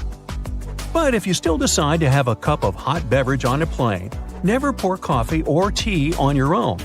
Flight attendants are trained to handle this task in crowded aisles of a moving airplane and won't accidentally burn you or other passengers. Now, it's probably better if you don't order Coke on a plane. The cabin pressure, so low up in the air, causes a lot of foam. For apparent reasons, flight attendants don't want to serve you a cup filled with froth. That's why they'll fill only half the cup, then wait for the bubbles to settle, and then finish pouring. That can take ages. Keep your air vent open. This way you'll minimize the spread of germs. Planes have high-quality air filters. They'll catch up to 99% of all airborne germs, so you should be safe there. But make sure to wipe that tray table. With 8 times more bacteria than the toilet flush button, it's the dirtiest place on board. Another thing you should avoid is leaning your head on the window if you have a window seat. You never know who occupied your seat before you, and, in any case, the glass is likely to be covered with germs. Say no to backless sandals and high heels on a flight. I do. There are very serious safety reasons for such a request. The first is that both these types of footwear make it very difficult to evacuate the aircraft fast. If you wear high heels, you will anyway have to leave them behind in case the crew is using emergency slides during an evacuation. The heels are very likely to damage the slide, so off they go. Now ask yourself, do you really fancy running away from the airplane barefoot? I'll answer that for you. Nope. Instead, wear sturdy shoes with a solid sole. In this case, you won't find yourself standing on the hot tarmac or in the weeds without any footwear at all. Don't stuff heavy objects into overhead compartments. Your things may not stay inside during severe turbulence, and while falling out, they will injure you and other passengers. Ow! That's why, if it feels difficult to lift something into the overhead compartment, better put it under the seat in front of you or elsewhere. Now, don't blame the pilots for the hard landing. When you experience it in bad weather, it might be intentional. If the runway is covered with water or snow, the plane has to touch down hard in order to break the water layer and prevent aquaplaning. Otherwise, the water can perform the role of a lubricant, and the plane won't be able to brake or respond to any control. Deploying an emergency slide when there's no emergency is a bad, very bad idea. It can cause hour-long delays and cost airlines thousands of dollars to pack the undamaged slide back into its container. Why would someone do it? Apparently, some think it'll help them get off the plane faster. Well, they're an idiot. Don't be one yourself. Just keep in mind that it doesn't work this way. Don't ignore the instructions of the cabin crew to open window shades during takeoff and landing. This way, flight attendants can see what's happening outside, assess the situation, and act fast, organizing the evacuation. For example, if there's a fire outside one exit, they will redirect passengers toward another door. Avoid carrying spray deodorants or shaving cream in your carry-on baggage. Both these things tend to explode mid-flight and therefore aren't allowed on board the airplane. A much better idea is to choose stick deodorants. You also mustn't keep power banks in your checked luggage, and if you want to bring one on board, its capacity shouldn't be more than 20,000 milliamps. Besides, you shouldn't use them during the flight since they might catch fire. In general, lithium batteries are safe to use, but since they're high energy, they can catch fire if they're not treated with care, misused, or if there's a manufacturing fault. Such batteries have been the cause of quite a few fires on board airplanes, as well as during ground handling. Do not worry about airport scanners, they won't harm your health. Otherwise, airport employees wouldn't be able to stay near them without special clothing. Even when you're passing by a baggage scanner, the risk is minimal. And the last one, don't act like a jerk on board. Behave yourself. I know you will. Also, never try to land a plane on your own. Nah, don't laugh, I'm not kidding. In movies, they often show us that something happens to the pilots and they can't land the plane. And that's when the main character, a very skillful person, starts their game. Unfortunately, it's close to impossible to do it in real life, even if a person is a genius, is fond of computer simulators that match the real model of an aircraft 100%, and is ready to follow all the instructions from the ground, they're likely to fail due to one simple aspect: stress. It is true that there have been cases throughout history when amateurs landed smallish private planes after the incapacitation of a pilot. However, there has never been a case of a non-professional pilot landing a commercial passenger airplane. It's only in the movies. It seems strange that a commercial jet doesn't have keys to turn it on, but it's a bit more complicated than just turning a key. Instead, there's a series of buttons and dials on the control board that starts the complicated process. A battery provides the power to the aircraft that is charged through a small electric generator within the jet's tail. Airflow gets in and moves into the jet's engines to keep them cool. A reserve power then warms the turbines by turning them slowly until they start spinning at the right rate. Then, the engines can be turned on, one at a time. With up to 4 engines on a commercial jet, this entire process can take up to 90 minutes. Planes don't have keys to lock the doors either, but when they sit idle, jets have security guards constantly monitoring them. But even if someone happened to get past them, it wouldn't be a quick getaway. When you enter the plane, the captain keeps a close eye on the boarding process. They are not only in command of the flight deck, but also of the passenger's cabin. To become a commercial pilot, you gotta have a distance vision of at least 20/20. But depending on the airline, it's sometimes okay if your perfect vision is assisted with glasses. It's time to find a seat on the plane. You checked in late, and you've already had an unpleasant experience of not getting on your flight like that in the past. This is because airlines purposely overbook their flights, just in case there are no-shows or cancellations.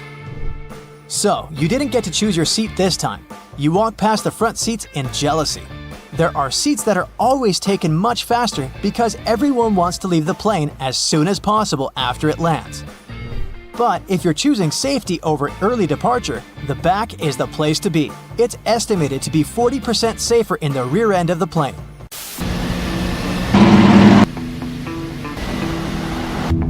Maybe you prefer to drive instead of flying?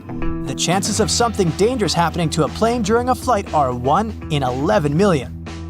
Compare it to the likelihood of a car accident, which is 1 in 5,000. You've been placed at the emergency exit. Excellent, more legroom. Over the past 30 years, legroom has been decreasing more with every year, up to 5 inches on some airlines. No, you haven't been getting taller. The reason behind this is the more people they're able to fit in, the more money the airline makes. Airlines don't build their own aircraft and use factory-made planes. From there, each airline will determine its own seating structure. This is also why the seats don't line up with the windows. But it doesn't matter. You have the best seat, although it's always a bit concerning when sitting next to an emergency door. What if you accidentally knocked it while asleep and opened it? Relax, it's actually impossible to open these doors while flying. The air pressure inside pushes against every square inch of the cabin. On the door itself, this pressure equates to 1,000 pounds across every square foot of the door. But even if you somehow developed Hulk-like strength in your sleep, you still wouldn't be able to open it as there's a series of electrical and mechanical devices that latch it closed. The extra measures are important as the moment the door opens, the entire cabin temperature would quickly drop, and that drastic change in pressure would weaken the plane's structure. It's time for takeoff, and they've asked you to turn your phone off. Should you really? 10% of people have admitted that they don't turn theirs off and don't even set them to airplane mode. Cell phones can cause issues, but they don't disrupt the electronics as you might believe. There is a genuine concern that while you're flying in the air, your phone can receive signals from multiple towers on the ground, providing stronger distractions for the pilots. So let's make their job a little easier and turn it off.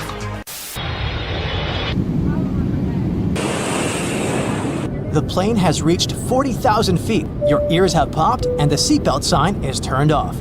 The flight attendant walks down the aisle with their arms held outward. Within such a thin passage, they walk this way as it helps with their balance. They try to avoid disrupting passengers, so they don't use the headrest of the seats. And in case of sudden turbulence, there are special grabbing spots under the overhead luggage bay. It's estimated that 500,000 people are flying in the sky at any given time. So right now, you're part of that special group involving 0.1% of the world's population. You look out the window and notice the white wings. Planes are painted white and other lighter colors as well to help reflect solar radiation. This avoids damage from the sun by reducing the amount of heat the plane receives. We'll be experiencing some turbulence. But further in the distance, dark clouds approach and the plane is heading towards a thunderstorm. Since it's made of metal, it has to be a big electric conductor, right? Thankfully, jets are fitted with an aluminum shell that conducts electricity very well. The cabin's interior is completely shielded from lightning, protecting electrical systems and leaving us carbon-based mammals unhurt. A plane is so perfectly built for electrical storms that it's one of the safest places to be. There haven't been any major incidents from a storm since the 1960s. You're thirsty and you're aware that you should have brought your own water. When aircrafts land at each location, they refill their water supplies. The water quality in a plane is based on where they collected the vital liquid. Many things contribute to the water quality of every airport. Water cabinets, trucks, carts, and hoses all could be of different standards. In 2019, an airline water study found that most airlines weren't providing clean water, so the general recommendation is to only drink water from a sealed bottle and avoid even tea. But the food is perfectly fine. As you sit back down, you notice the cabin is cold. Super cold, to be honest. It's intentionally set to around 71 degrees Fahrenheit for a good reason. When people become vulnerable to fainting, it's due to not receiving enough oxygen. And when there's warm air mixed with high cabin pressure, fainting becomes more common. So, while the cold air is helping those who need it, you've been provided with a blanket for your comfort. Warmed up with a blanket, you notice the dry air running through your nose, and it dehydrates your lips and eyes. But don't worry, the air is completely safe and very clean. 40% of the air is recycled and goes through a thorough cleaning system to remove all dust and airborne bacteria, and the other 60% comes from the outside. The humidity levels in the air get very low, and that's why you feel all that discomfort.